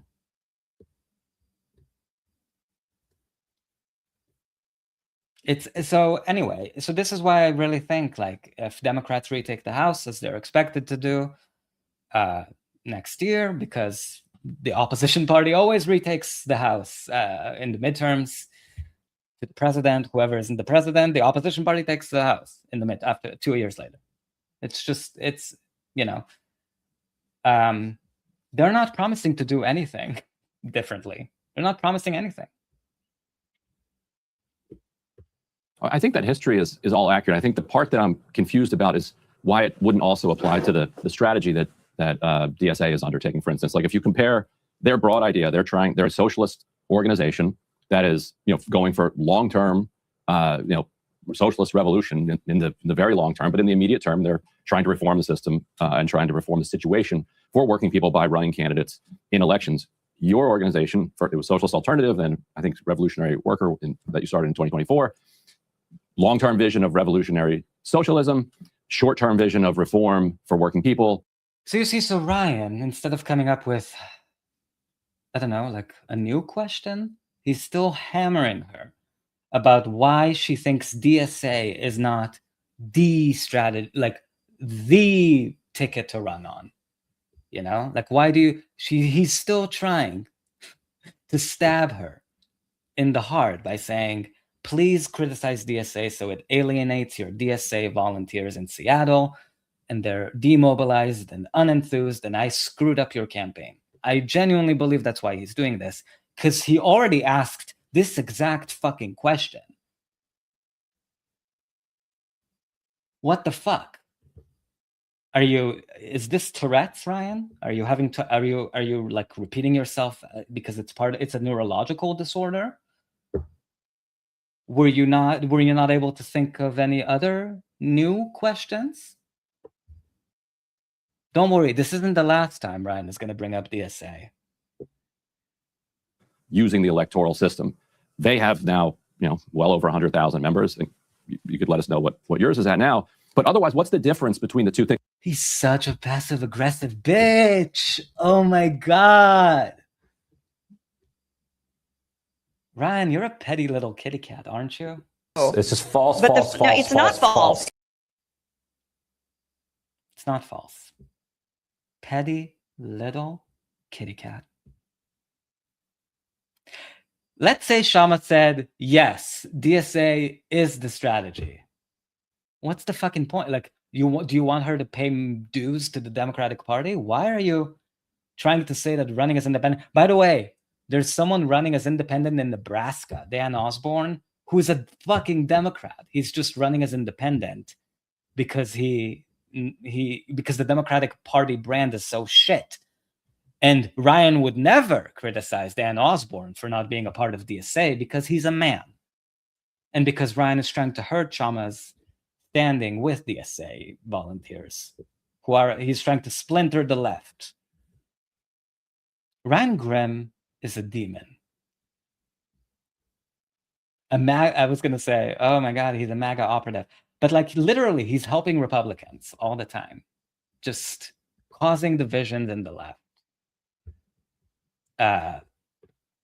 Lying on behalf of politicians he has access to. You're a very bad demon, Ryan. It's just false, But false, no, false, it's false, not false. It's not false. Like you guys both want higher minimum wage. You want higher taxes on the super rich. You want protections for tenants. You want to go after the landlord class. Like, what is the actual difference? It feels to me more like just kind of rhetoric and how we talk about each other rather than something substantive. Like, what am I missing? Like, what's the fundamental revolutionary difference between your approach and what they're doing? Well, I don't actually believe that What has DSA accomplished when Biden was in office? Democrats had a House majority, a Senate majority, the presidency. What did we get except the most annoying white leftists you can ever mostly male, you can imagine, just shitting on everyone that didn't clap for Genocide Joe before he started the genocide too. And telling you that you have to be so fucking grateful for the NLRB, the NLRB, the NLRB, the NLRB. The DSA literally fought for nothing. That's why people don't want to be a part of DSA. I don't want to be a part of DSA. I don't. And I'm a lefty. What reason is there for me to try to join DSA, Ryan? Ryan doesn't even give a shit about DSA. He's just trying to, because he wouldn't ask this question of another candidate running as an independent, like Dan Osborne. He's really just trying to create strife between Kshama Sawant and the DSA so that the DSA has a harder time, or maybe volunteers, DSA Seattle volunteers, sort of take offense or whatever the fuck he's trying to do. He's really trying to sabotage her. I guarantee it. I guarantee it. It's just false, But false, no, false, it's not false. It's not false. But you're entitled to your opinion, Ryan.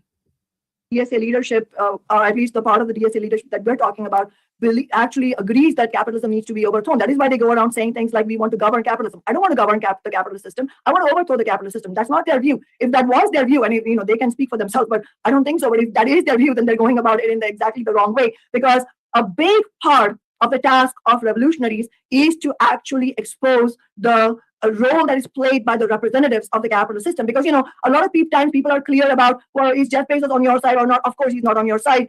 And even that, sometimes it's not clear. But certainly there's far more confusion about the spokespeople of the capitalist system, including the Democratic Party and even the Progressive Democrats. So if you look at how, for example, one of the leaders of the New York City DSA recently responded about, do you think Chuck Schumer, what do you think about Chuck Schumer? And she says, well, I think generally I'm not opposed to him, but this and that. That is the type of thing that you should not be saying. So we have DSA people saying, oh, Chuck Schumer isn't that bad. By the way, that's a song that Ryan himself used to sing when Biden was in power. Oh, Schumer's not that bad. You can work with him. A psychopath. And DSA refused to endorse a DSA ballot line primary challenger to Hakeem Jeffries, who is a huge recipient of corporate money from all of the corporations you can think of, and who is endorsed now by AOC, Ryan Grimm's little princess, to be majority House Speaker if Democrats retake the House. And he's going to have full control over which bills are put on the floor. DSA is a failure. I don't know how else to explain this to someone like Ryan. The fact that they wouldn't even entertain a primary, they did entertain it, I should say, wouldn't even run a primary challenge to scare Hakeem Jeffries just a little fucking bit. You're not even, and of course, I'm sure that the DSA leader that Kshama is referencing that said, "Oh, Schumer is not that,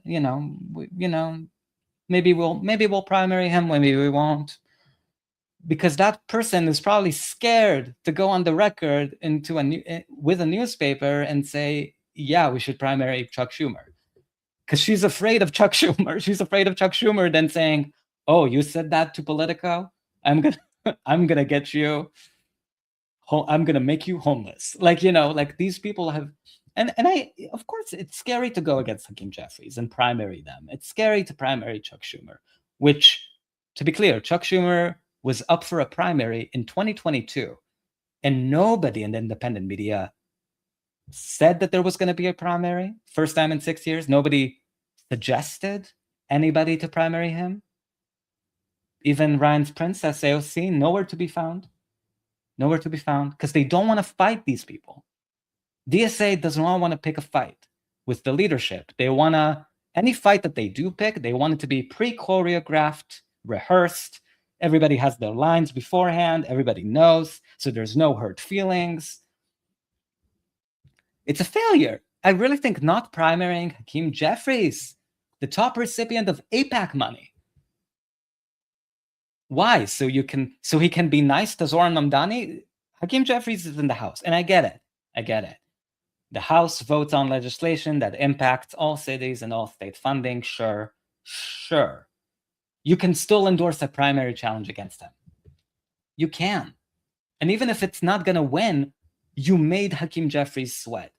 Oh, but we don't want to make him angry. If you don't want to make Hakeem Jeffries angry, what is the point of your organization?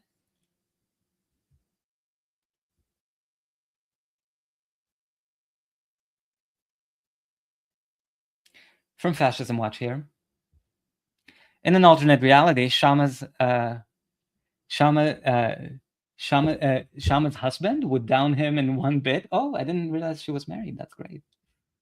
I think Kshama can hold her own, as we say. She looks strong physically. I'm very weak physically, so I wouldn't pick a fight with Kshama. Grimm is definitely stuck in time or made to stop time. Maybe he's like a, sleep paralysis demons live between times. Like, they live like in the after time. They kind of live, they move between time and space. I do wonder if Grimm has that ability. Because he's so awful in every other way. It's just false, But false, no, false, it's not false. From Paul Packler, bestie.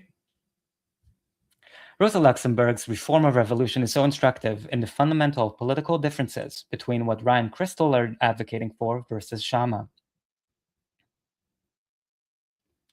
1000%.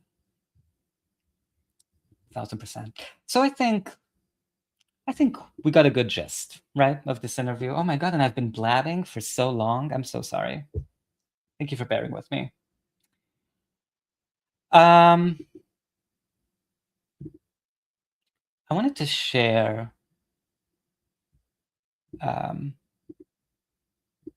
one other thing, a few other things, if you allow me. If you give me the time, give me the space between time.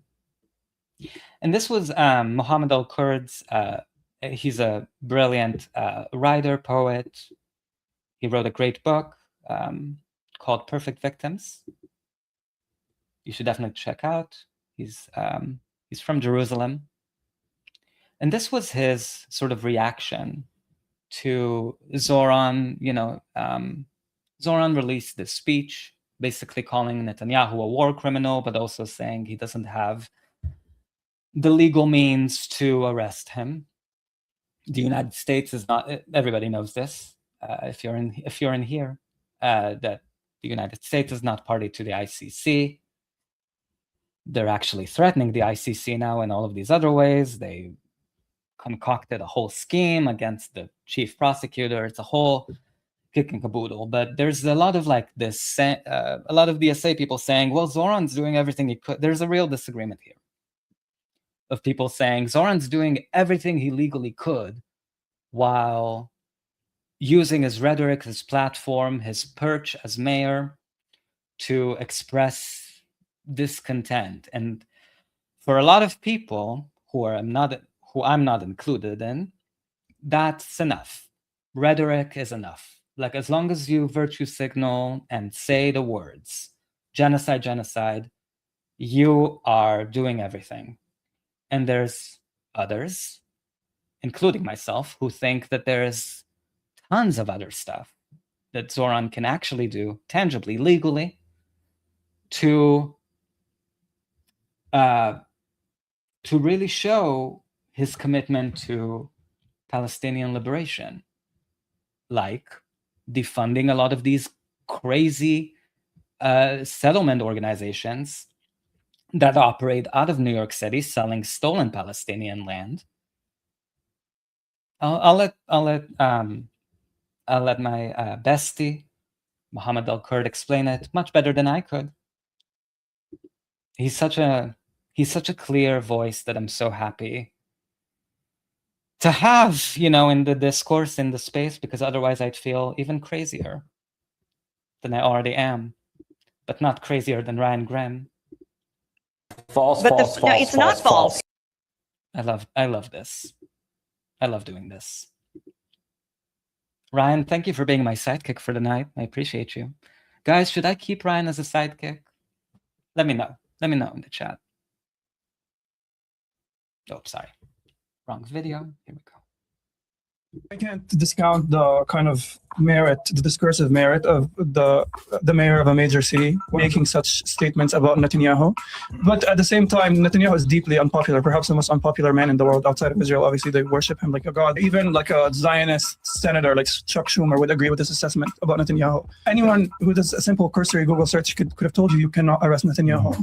And there are certain things within your purview and within the purview of your office and your influence as mayor that you can do that are a lot less flashy for sure, but a lot more tangible and materially effective, like going after the tax-exempt New York charities that funnel over $60 million into the settler movement every single year. We're talking about organizations like Regavim that is that was co-founded by Bezalel Smotrich, and we're talking about the New Israel Fund that was started by the Jerusalem mayor, deputy mayor Arya King, that has targeted our neighborhoods and our homes in Jarrah and has displaced us, right? And this is nothing new to Mamdani. He's intimately aware of these organizations because he sponsored a bill in 2023 before the genocide started to try to get their tax exempt status taken away. I think there is value in stating obviously and blatantly that Netanyahu is a war criminal. But genocide is not a one-man show. There's a whole system that is responsible for it. And there's a lot that can be done from the city of New York and from New York State. As a Palestinian, watching this video, seeing Mamdani and behind him the US flag, it seems very weird, very surprising. It's a beautifully written video with, really compelling emotional music. But essentially, the call to action was, I'm asking Trump to arrest Netanyahu. Yeah. Let's consider for a second what that means. I can't discount. Couldn't agree more. And I think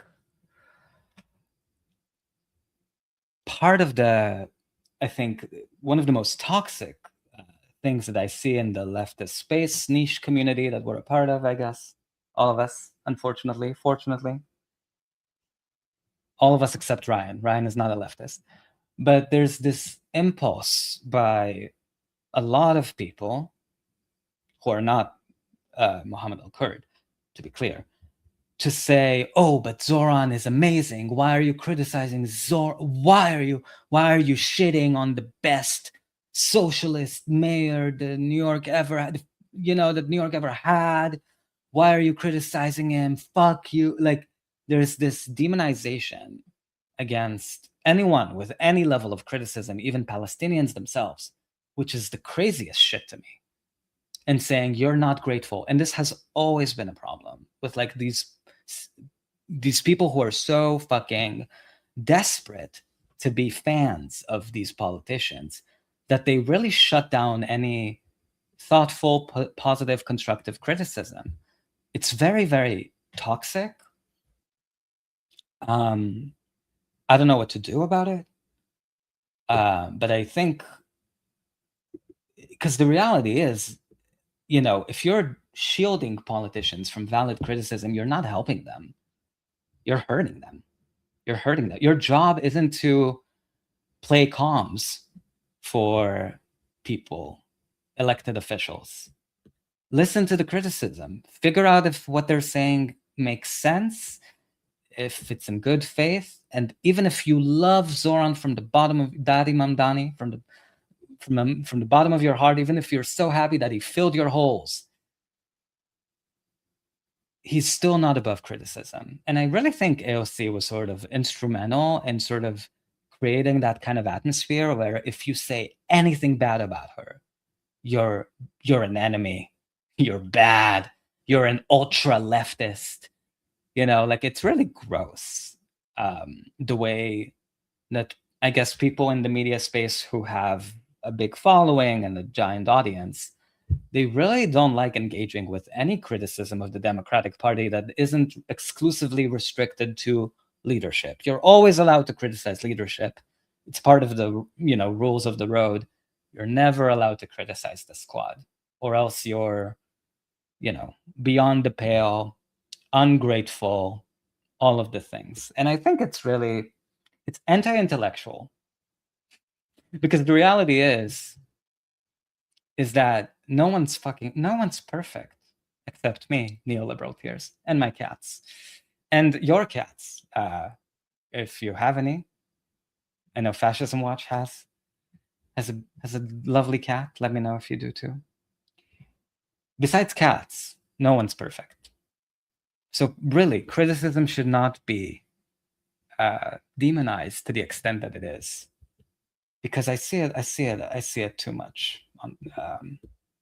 Maybe we'll read some of it in a little bit, but I wanted to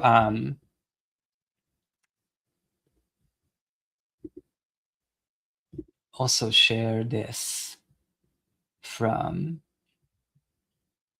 a bestie, friend of the show. Let's see if I remember how to go back to my profile. Yes, I remember. Alrighty.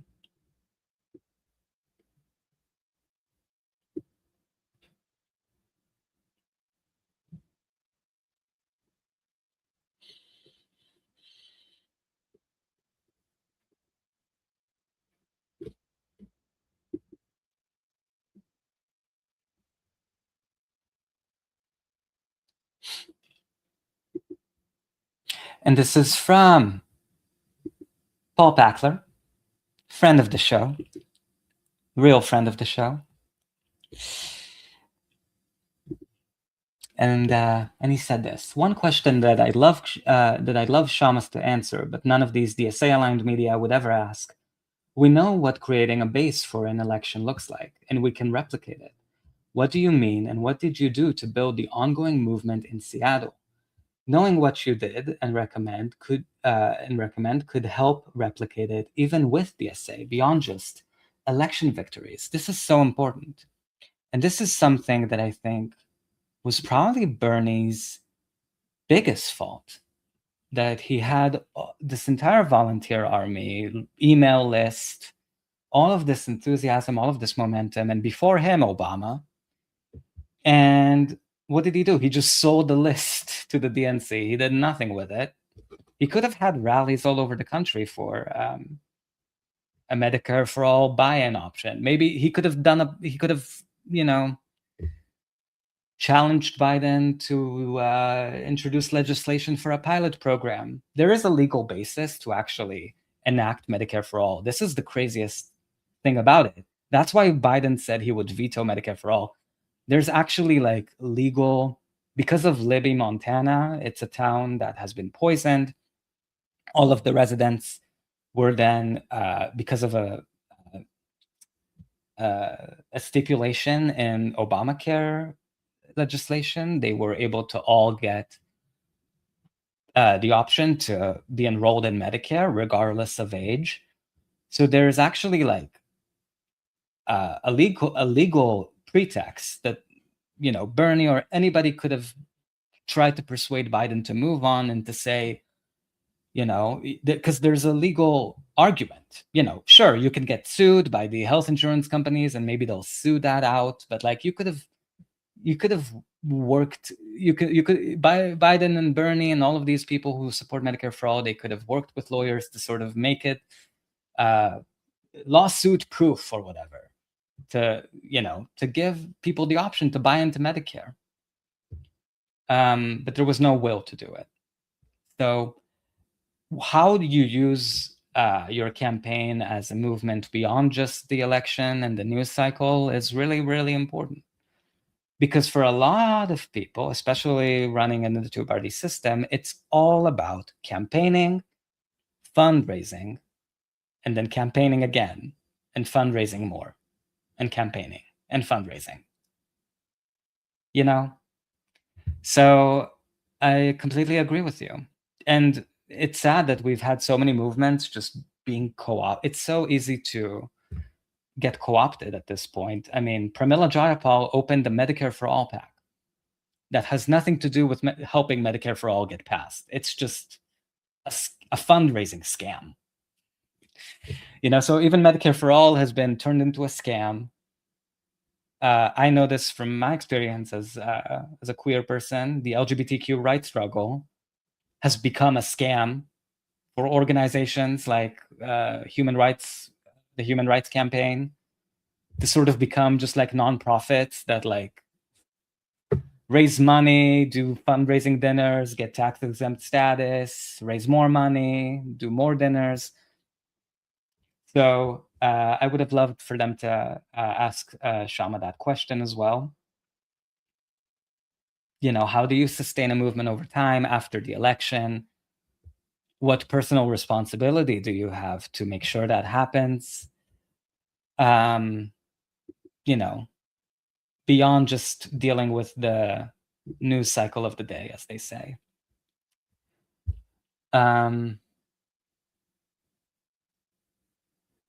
Oh, you can see your comment over there, Kim. Good. I'm glad you see yourself reflected in this stream. So that's a question. I also wanted to show, you know what, I guess I'll just go to the Kshama clip talking about BDS as a way to round us up. Not round us up, oh my God, it sounded like I was gonna like call ICE on people. No, never that. Close us out. That's what I meant to say. So this is Kshama sort of explaining her position on in her organization's position on BDS. Let me know what you think. And this was a clip from the Sabby Sabs show. One of the questions I have about this one in particular, in the genocide in Gaza, no military aid, no occupation. What about? So this is from Kshama Sawant's website. I just want to make sure people have a chance to read it. I'll read it very quickly here. Here, I'll make the screen bigger for all of us. Okay. End the genocide in Gaza, no military aid, no occupation. Kshama is running for Congress to build a movement that can end the Israeli state's genocide in Gaza and to put a stop to the hundreds of billions of dollars being spent by the US to fund wars around the world. We need an immediate end to all US military funding for the Israeli war machine and to the brutal occupation of Gaza and the West Bank. The roots of the crisis are in the Israeli occupation, which has been backed by US imperialism for more than 3/4 of a century because of the strategic interests of US billionaires in the oil-rich Middle East. We need to build the strongest possible movement against both Trump and the Democrats' genocidal plans for Gaza. We also oppose the inner imperialist proxy war in Ukraine. We don't support US imperialism, Russian imperialism, or Chinese imperialism in that bloody conflict. Or either bloc in the larger US-China conflict. None of these imperialist powers represent the interests of working people in Ukraine, Russia, or anywhere else. We need money for healthcare, education, jobs, and housing, not for war. We need to build a global anti-war and workers movement made up of workers of all nations and ethnicities fighting against the bosses' wars and for our common interests. Working class action has stopped wars in the past. Today, working people and the labor movement need to organize a one-day general strike in the US demanding an aid to all military aid to Israel. As the only elected socialist in the Seattle City Council, Kshama fought for and won the nation's second and most and strongest ceasefire resolution in November 2023 for a ceasefire in Gaza. It took a movement of Arab and Muslim community members, socialists, anti-war activists, union members, and more. It will take an even bigger, and I can't see the rest there, but you get the gist, right? I just want to highlight things that are missing. I know, I'm criticizing someone from the left. No, not allowed. Because this is my litmus test, right? This is what I'm looking for. Even if you run as a Democrat, and there are Democrats like Congressmember Tlaib, and Milad Kiros and Chris Rabb, who meet that litmus test. So there's no excuse if you're independent. Do you support the right of return of all Palestinian refugees and their descendants to their original homes, a right that is enshrined in international law? Do you support equal rights from the Jordan River to the Mediterranean Sea, regardless of race, ethnicity, or religion? The end of Zionism is what I'm saying, right?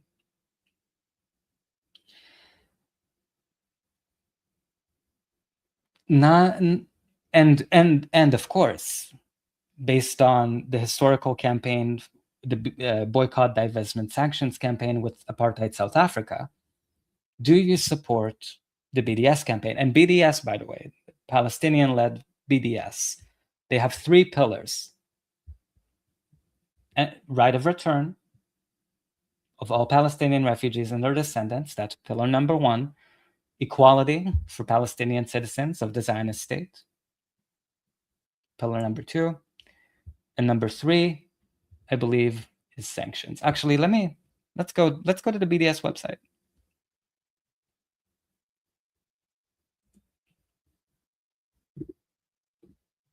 I have to be accurate.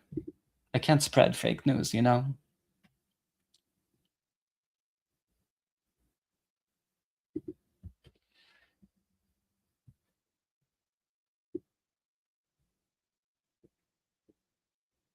Okay, here we go. Here we go. Ryan, you support BDS, right? False, But false, no, false, it's not false. Yeah, we're gonna work on that. We're gonna push you left to support BDS. Okay, are you guys able to see the screen? Let me know. So this is pillar number 1. Ending its occupation, BDS. Ending its occupation and colonization of all Arab lands and dismantling the wall. Ending its occupation and colonization of all Arab lands and dismantling the wall, the apartheid wall, that international law recognizes the West Bank, including as Jerusalem, Gaza, and the Syrian Golan Heights, as occupied by Israel. As part of its military occupation, Israel steals land and forces Palestinians into ghettos, surrounded by checkpoint settlements, watchtowers, and an illegal apartheid wall, declared illegal by the ICJ, by the way. Israel imposed a medieval siege on Gaza and turned it into the largest open-air prison in the world. Israel also regularly carried out large-scale assaults on Gaza that are widely condemned as continuing war crimes and crimes against humanity. So that's number 1. Number 2, recognizing the fundamental rights of the Arab Palestinian citizens of Israel to full equality. 1/5 of Israel's citizens are Palestinians who survived the Nakba and remained inside the armistice lines after 1948. They are subjected to a system of racial discrimination enshrined in more than 50 laws that impact every aspect of their lives. The Israeli government continues to forcibly displace Palestinian communities in Israel from their land, especially like also there's it's horrendous. But even within the borders of so-called Israel, there are Bedouin tribes, Bedouin citizens of the Zionist state. And the Bedouin tribe, has been historical to Palestine for hundreds and probably thousands of years. Indigenous. Some of them even serve in the Zionist army, and they're still being expelled by the state from their lands. It's insane. It's enraging. It's enraging. Because it kind of shows these poor people that no matter what they do, even if they served in the Zionist army, because of their ethnicity, because of who they are still treated as inferior. They're still being expelled from their homes. It's sick. Zionism is sick.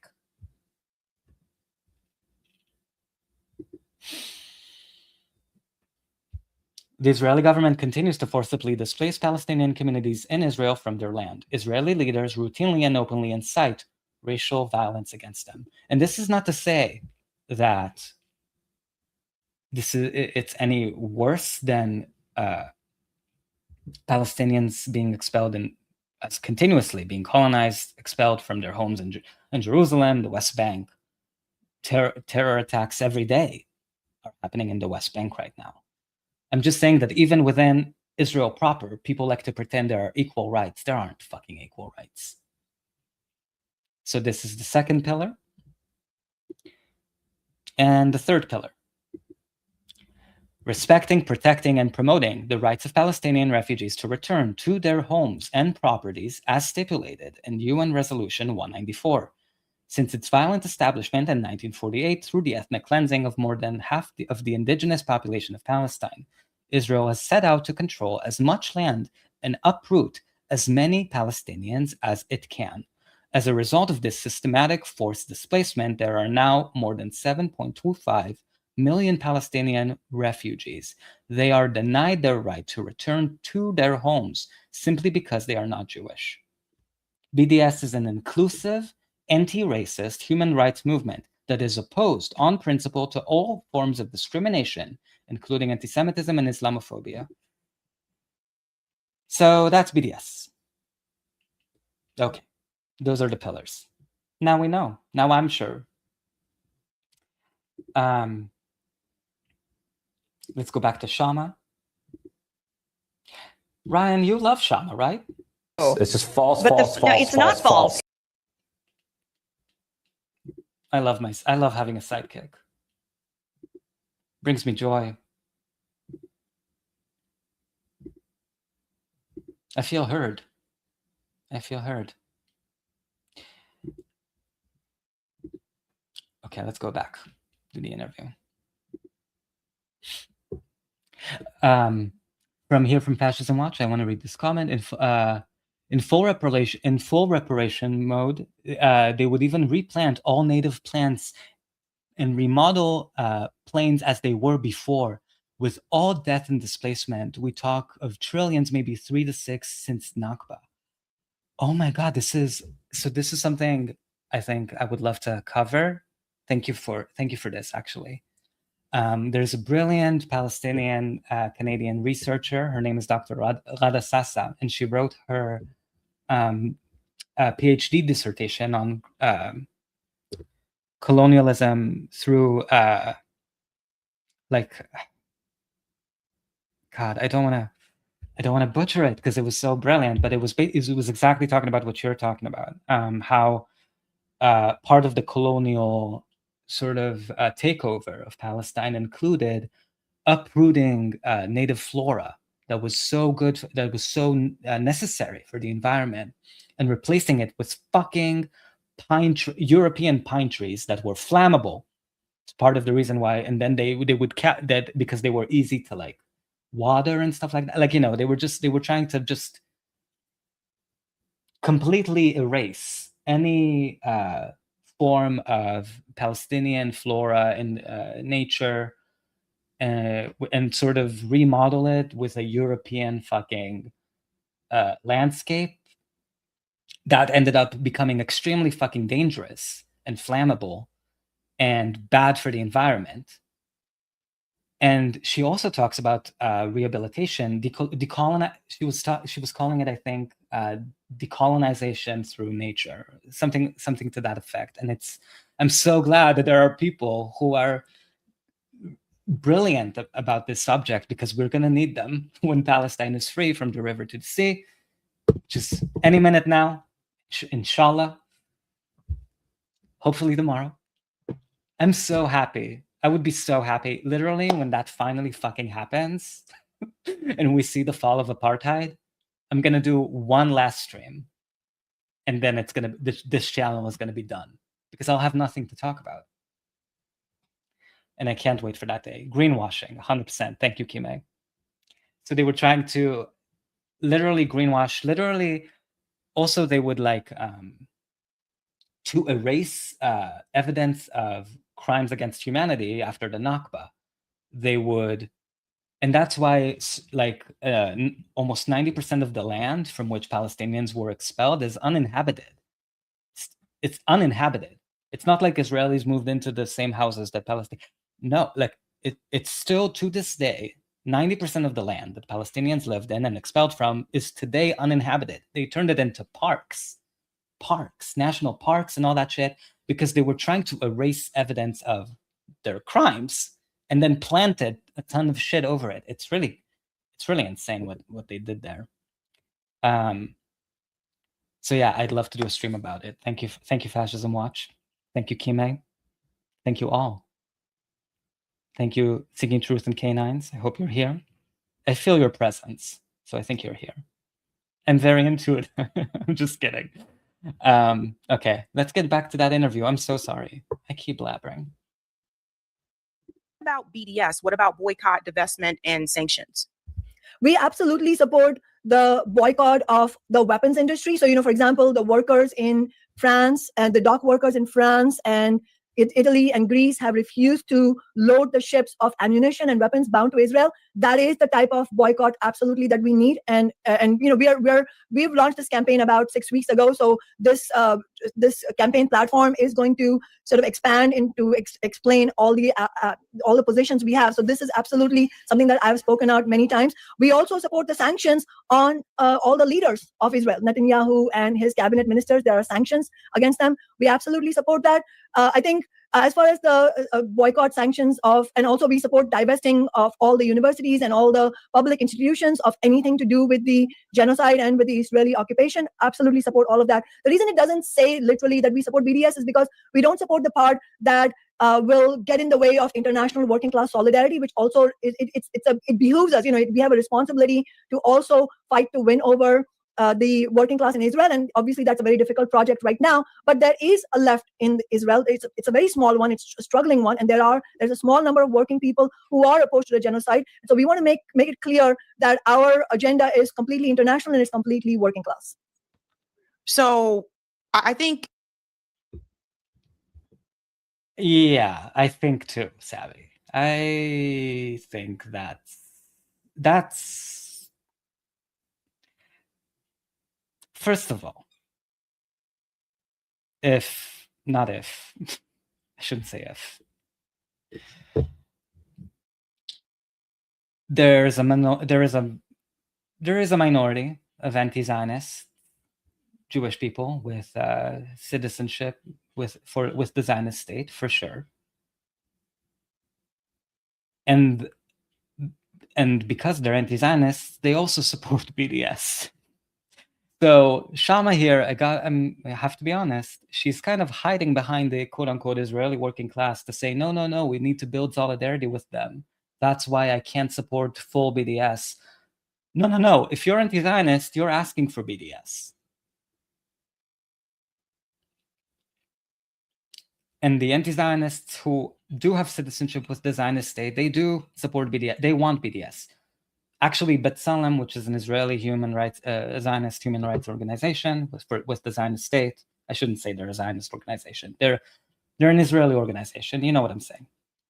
They actually came out with a statement begging for the world to intervene because of all the terrorist attacks that are happening in the West Bank, and begging for an arms embargo. They're begging the United States to do something. Because they're not protesting the Israeli government because they know that's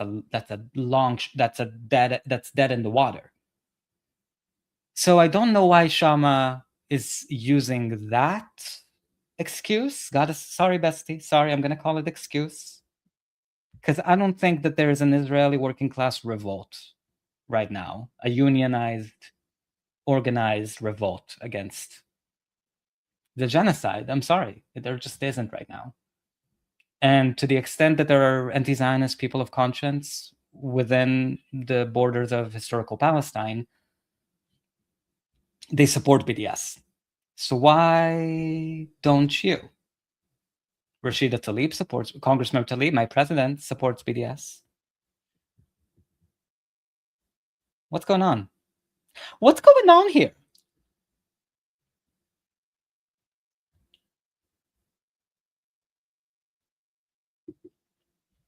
What's going on here? And also,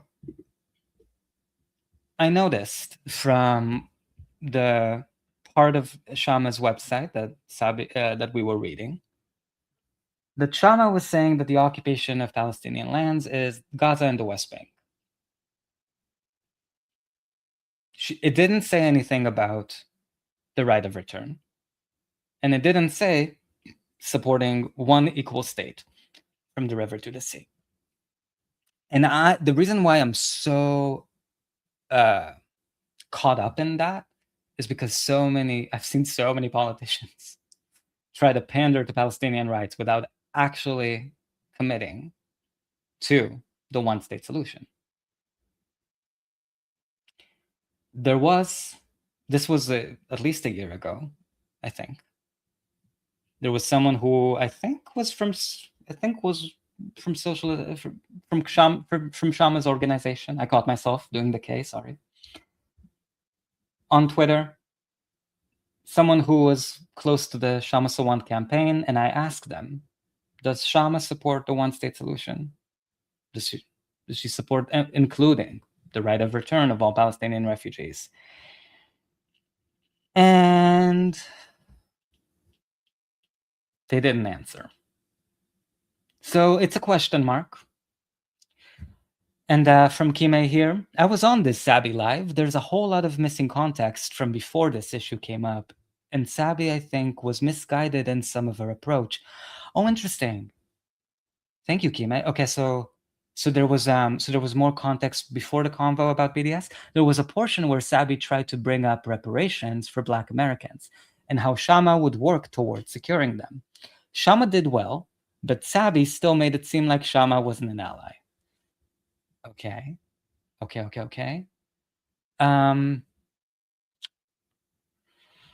And from Fascism Watch here, no, there is not. I believe you're referring to if there's an Israeli left, quote unquote, or an anti-Zionist left within the Zionist state against Netanyahu. Yes. Other than that, no. This is classic neoliberal mode.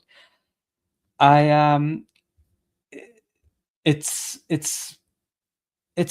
very, very fucking small. I mean, I don't know. Like, to the point where I think the point that you're saying is it's so small, it's negligible. It's not a movement against Zionism. When I see a movement against Zionism, and there are all of these attempts by Zionists who live in historical Palestine to co-opt pro-Palestine sentiment and funnel it into Zionism with a happy face, just like Democrats do. So there's like there's an organization called Standing Together, and it's like the most disgusting version of liberal Zionism, because they pretend to care about Palestinian lives.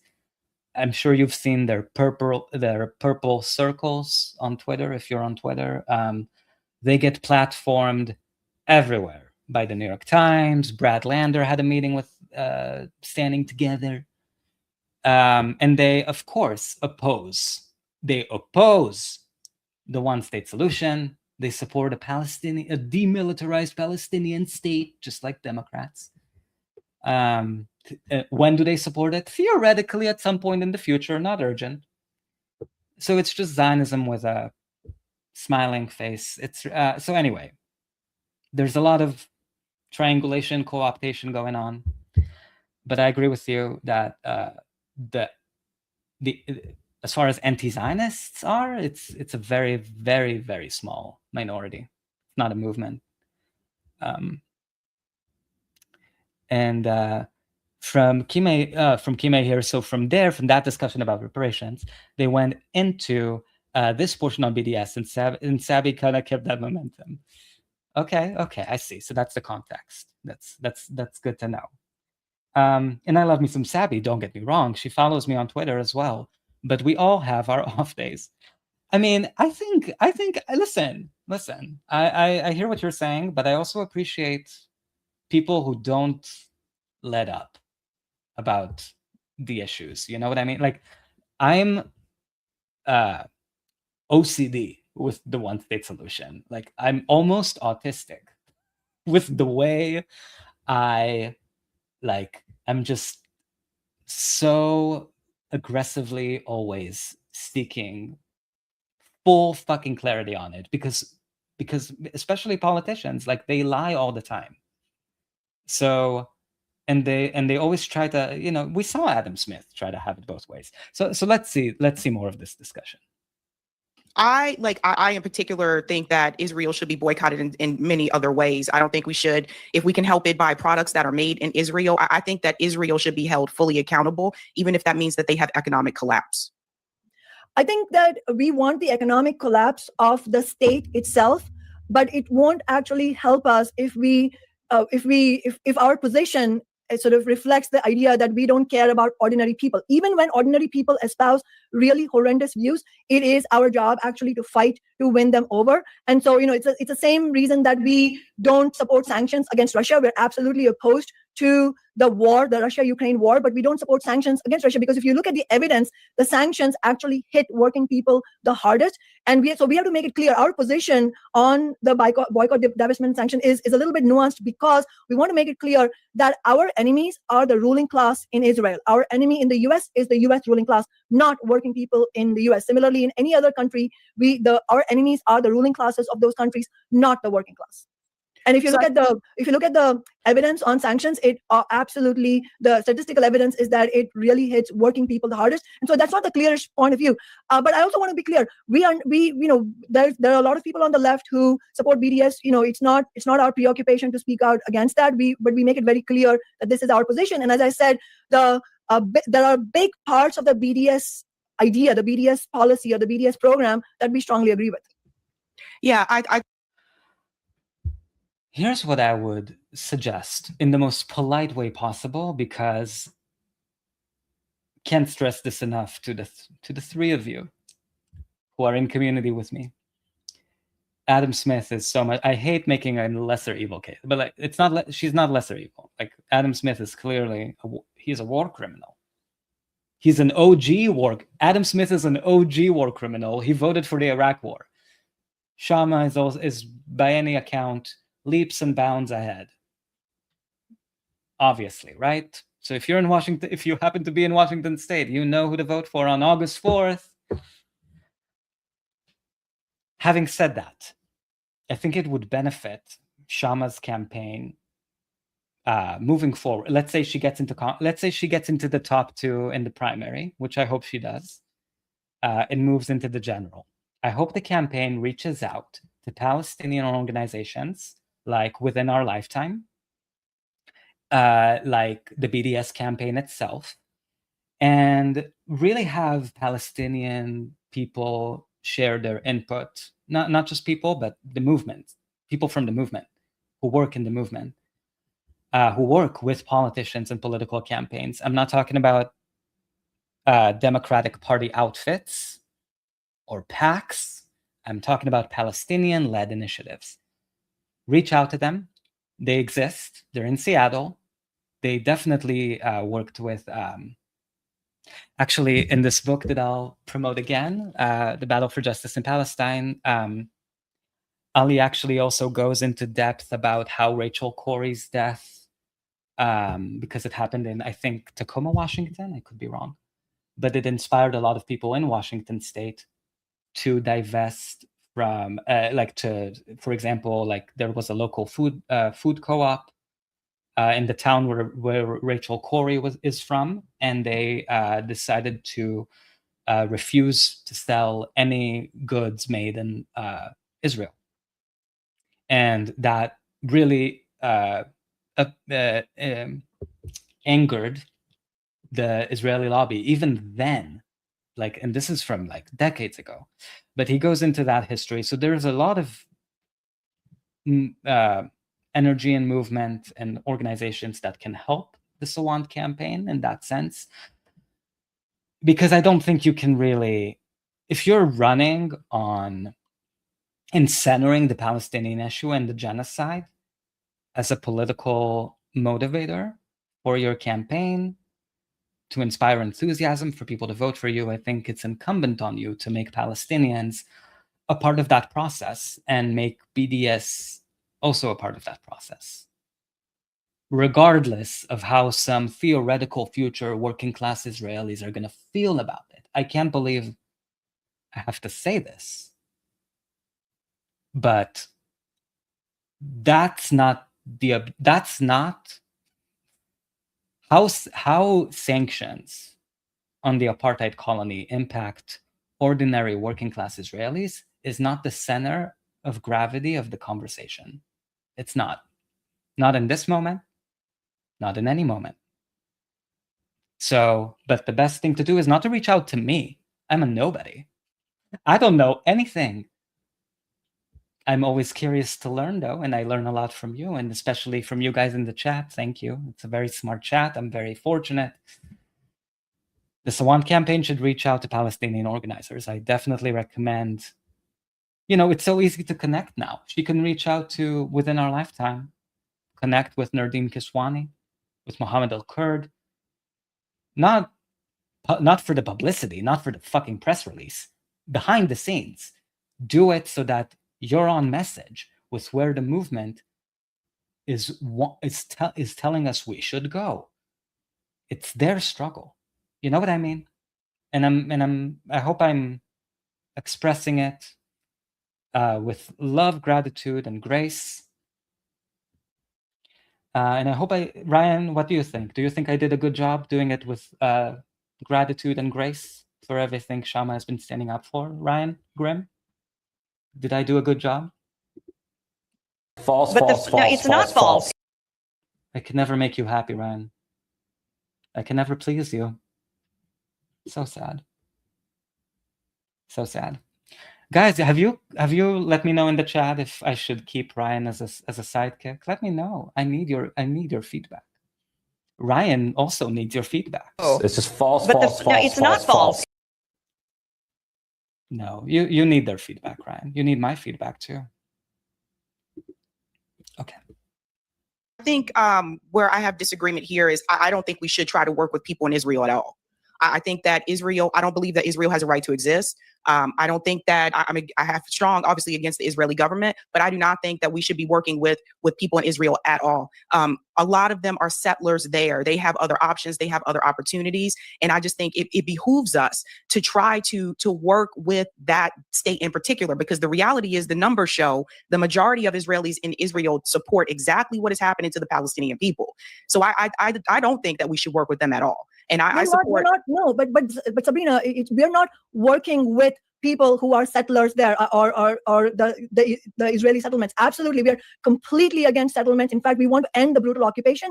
And because we are talking about working class internationalism, that does not, let me repeat, does not translate into us thinking that the Israeli state should exist. Absolutely not. If you look at the whole project of Israel, the Israeli state, the whole formation of Israel was not about ordinary people. It was about Western imperialism, the interests of British and American capitalists, specifically for their fossil fuel profits and also geopolitical interests. Israel has always been, from its inception and out. Okay. You know what, guys? I'm going to eat my words. Kshama Sawant, she doesn't support the right of the apartheid state to exist. And so, future Congress member Sawant, I'm eating my words. But I still think it would be great to see the Sawant campaign collaborate with Palestinian-led initiatives. I would love to see it. And if it is already, even better.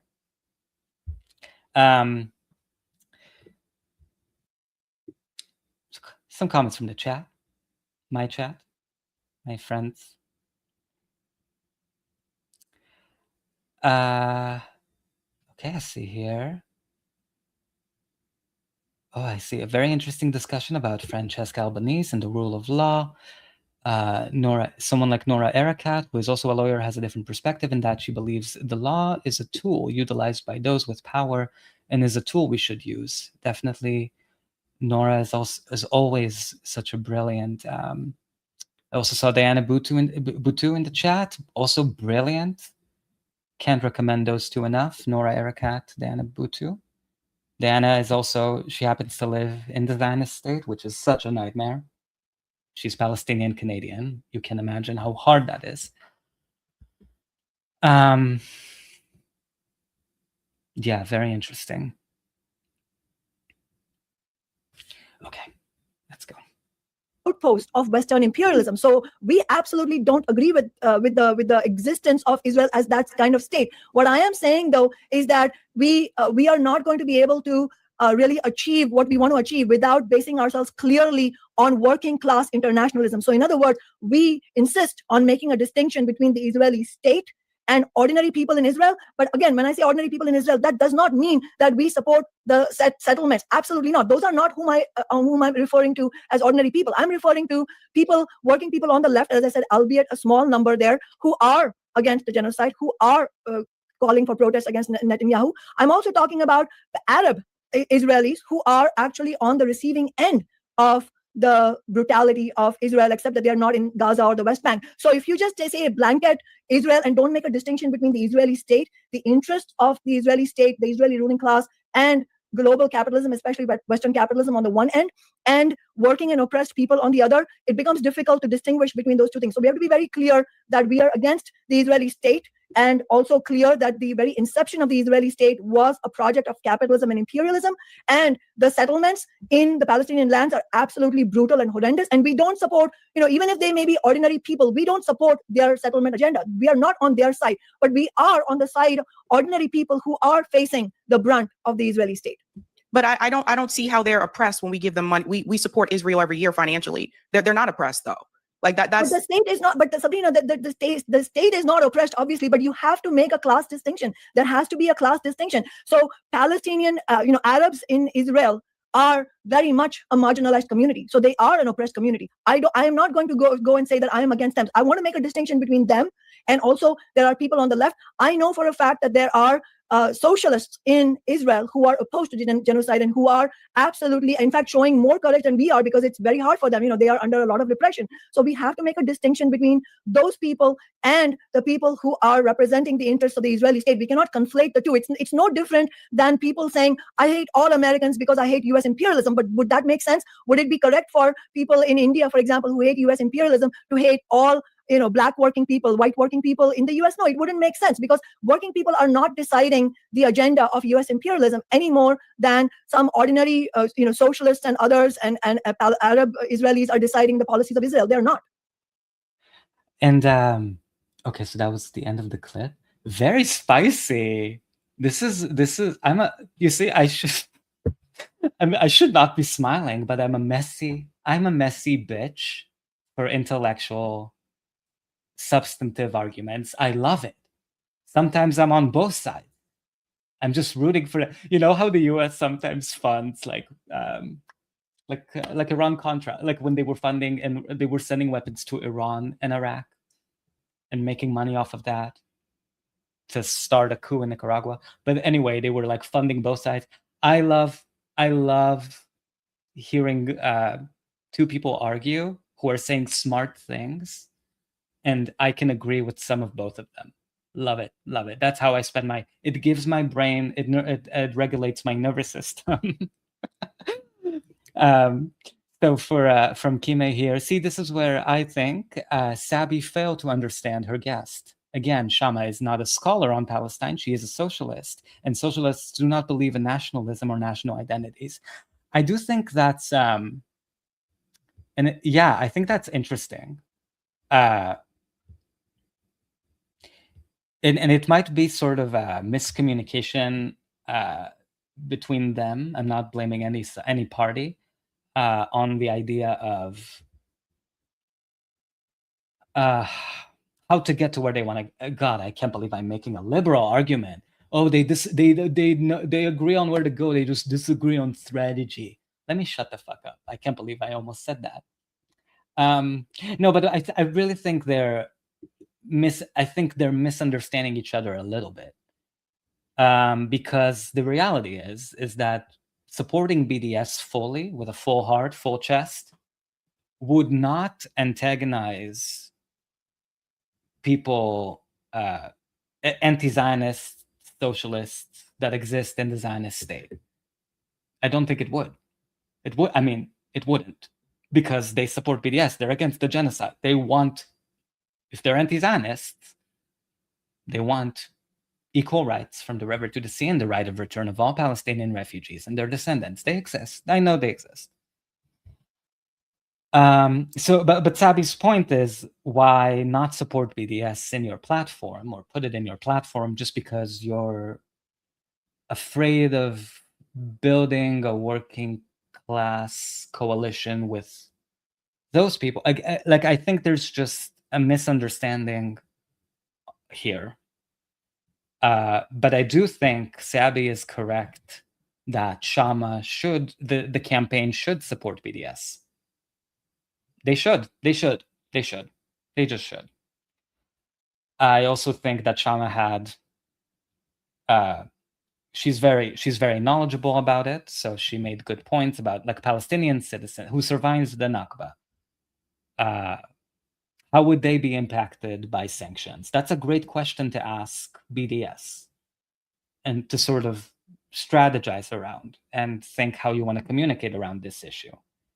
But I do think it's a no-brainer for me that Kshama should support BDS. It's a no-brainer for me. And I think she's open to that. She's obviously. And I saw that Kime here brought up, and I'm glad you did, Kime, the constants, the Palestinian thawabet, which means constants. So I wanted to share this. It's from the Electronic Intifada. In case you weren't aware or you haven't thought about it in a bit, this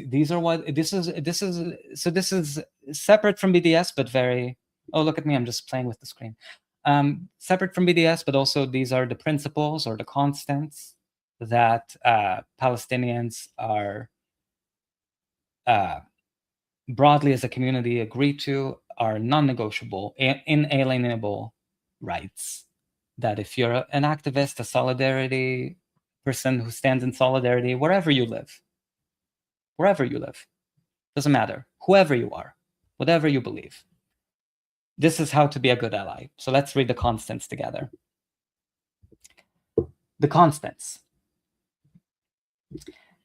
Palestinians and Arabs have the right to resist military occupation and settler colonialism, including by armed resistance. The Palestine liberation struggle is committed to the Thawabet constants, which truly unifies the movement and are today maintained by the coordinated resistance in Palestine and support from the entirety of the diaspora.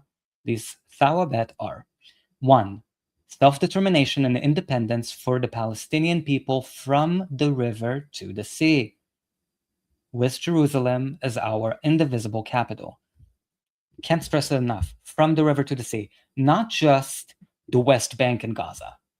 Those are concentration camps. From the Jordan River to the Mediterranean Sea mean the entirety of historical Palestine, including what is now called Israel. Okay. Number two,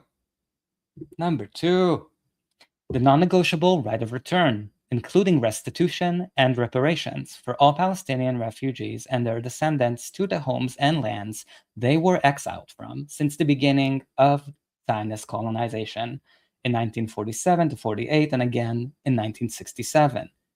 You see, so they're saying not just 1967 refugees, 1948 refugees. Liberal Zionists are going to tell you, oh, sure, 67 refugees, they can move back to Jerusalem. No, 1948 too. All of them, all refugees. Al-Uds, you're right, we don't call it Jerusalem. Thank you, Kime. Al-Uds. The coup, like Kshama's, like Kshama's name is silent. The Q is silent. Al-Uds. 3. The right of resistance in all its forms to end the colonization and occupation of all Palestinian and Arab lands. So that's the Thawabet. Those are the constants. Ryan,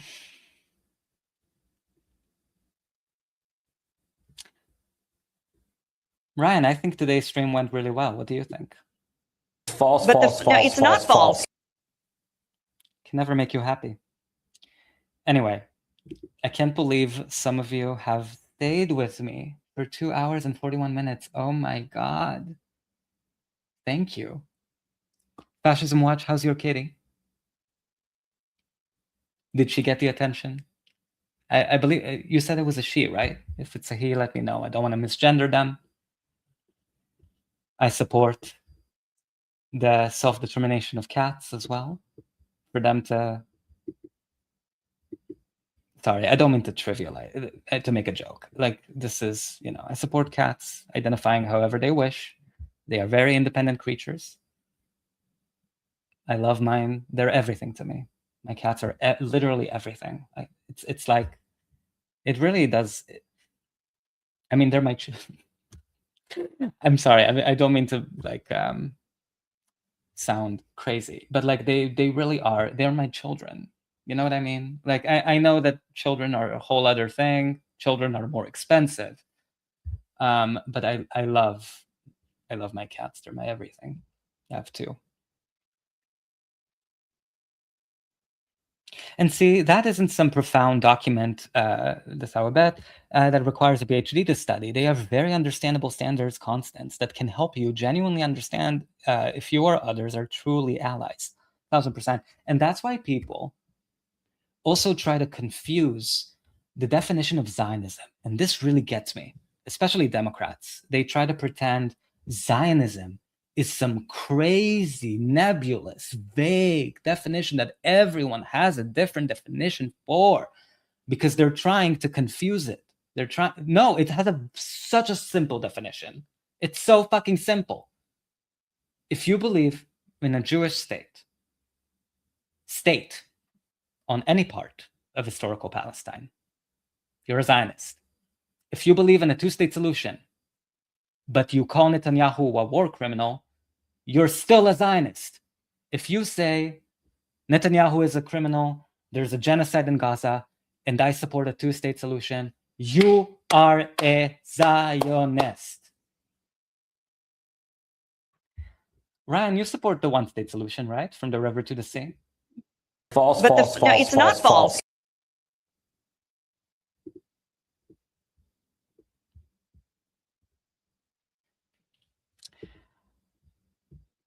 We're going to push you. We're going to push you, bestie. We're going to push you left.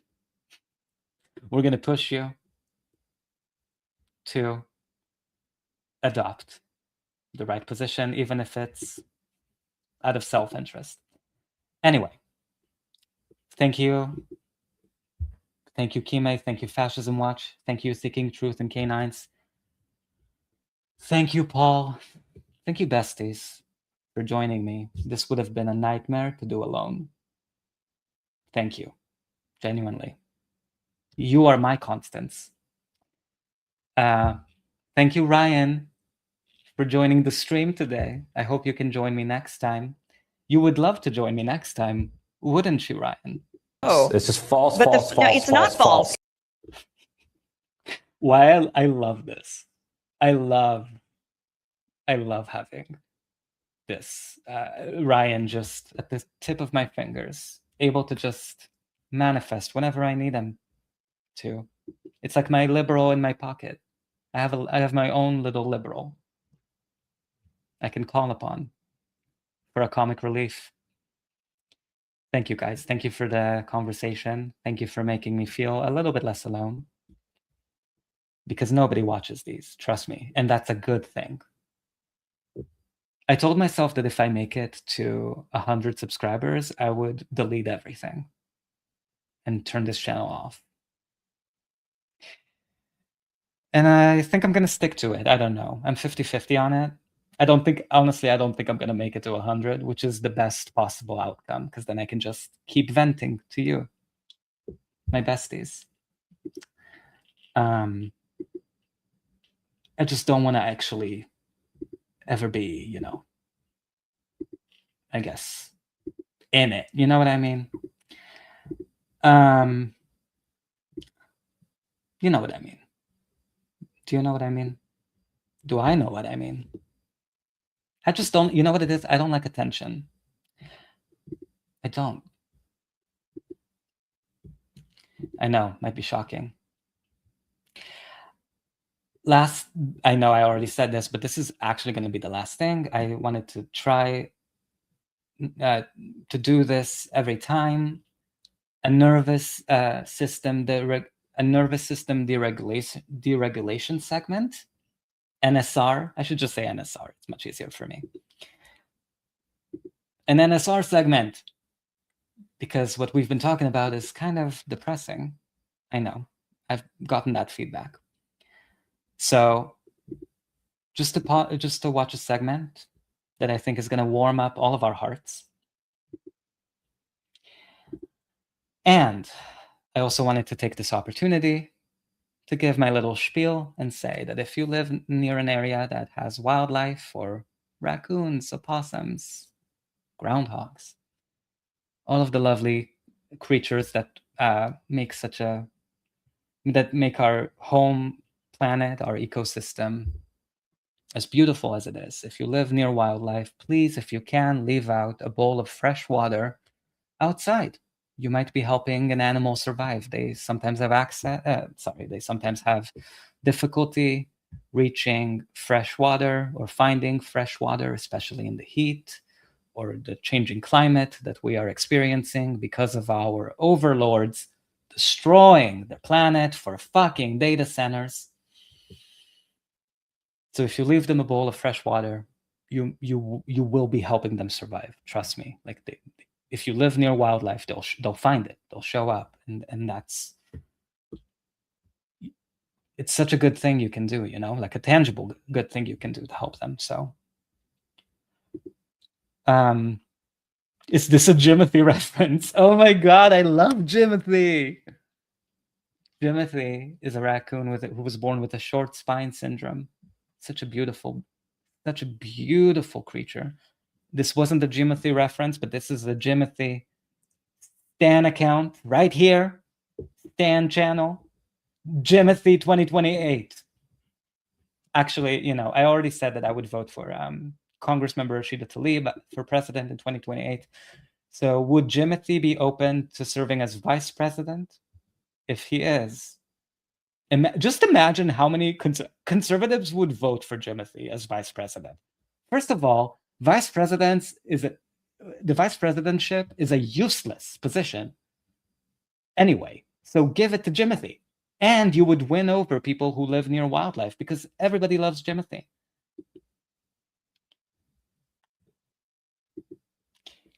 This is a groundhog. Just here waiting. His name is Jeff. And every day, this beautiful person gives him a new treat.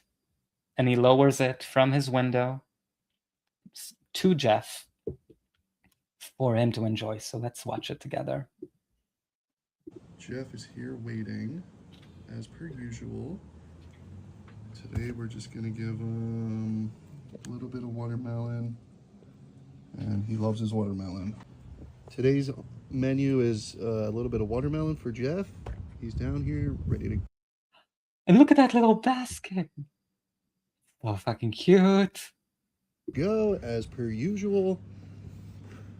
And we're just gonna lower this down to him. What's up, buddy? You got some watermelon in the... You gotta let go of the basket. Yeah. Give him a little hydration. Gave him some veggies earlier. Now he's topping it off with some watermelon. A piece of celery he never ate. He's not a big fan of celery. Where you going, bud? What, it's not good enough? You need a burrito? Jeff, it ain't always... And I don't know if you can see here, but they put up a sign here where I'm pointing to. Can you see where I'm pointing to with the mouse? Maybe you can't. But it's next to the flowers, and it says Jeff's house. They welcomed him into the family. I loved it. I love it so much. It's gonna be burritos, buddy. I guarantee you if I put this in a burrito with peanut butter, he would be devouring this. Oh no, he's still eating. I can hear him chewing.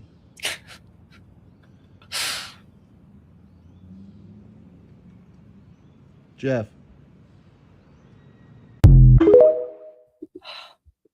God bless TikTok. And God curse Twitter. No, I'm just kidding. There's good stuff on Twitter. From Fascism Watch here. Very wise insects too. At the moment, I protect solitary bees that live in the underground of my garden. Thank you. Thank you. Oh my God, the most important pollinators. We literally couldn't survive without bees. It's crazy. It's so important. Thank you. Thank you for this. Oh my God. Thank you. Thank you. Thank you. My cats is something tricky with them. but it stay on the limits, no harm. I love so do your cats like chase the bees? Is that the conflict? Is that the issue? Fascism Watch, I prefer Blue Sky and Upscrolled. Blue Sky, I gotta tell you, you know, I opened like an account. I made it like 2 days before I was really bored. I just, anyway, I mean, we've tried, this is such an analogy to the two-party system in a way, because it's like, there's people who say, we need an alternative, we have to use an alternative, and there are people who say, you can take over Twitter, right? Like you can make it your own, you can, whatever. I don't even know if that analogy works. But Yeah, I tried Blue Sky. Is it worth a second look? Let me know. Anyway, thank you guys for staying with me. Thank you for your thoughts. Thank you for educating me. Thank you all. I hope you join me next time. And as always, free Palestine from the river to the sea.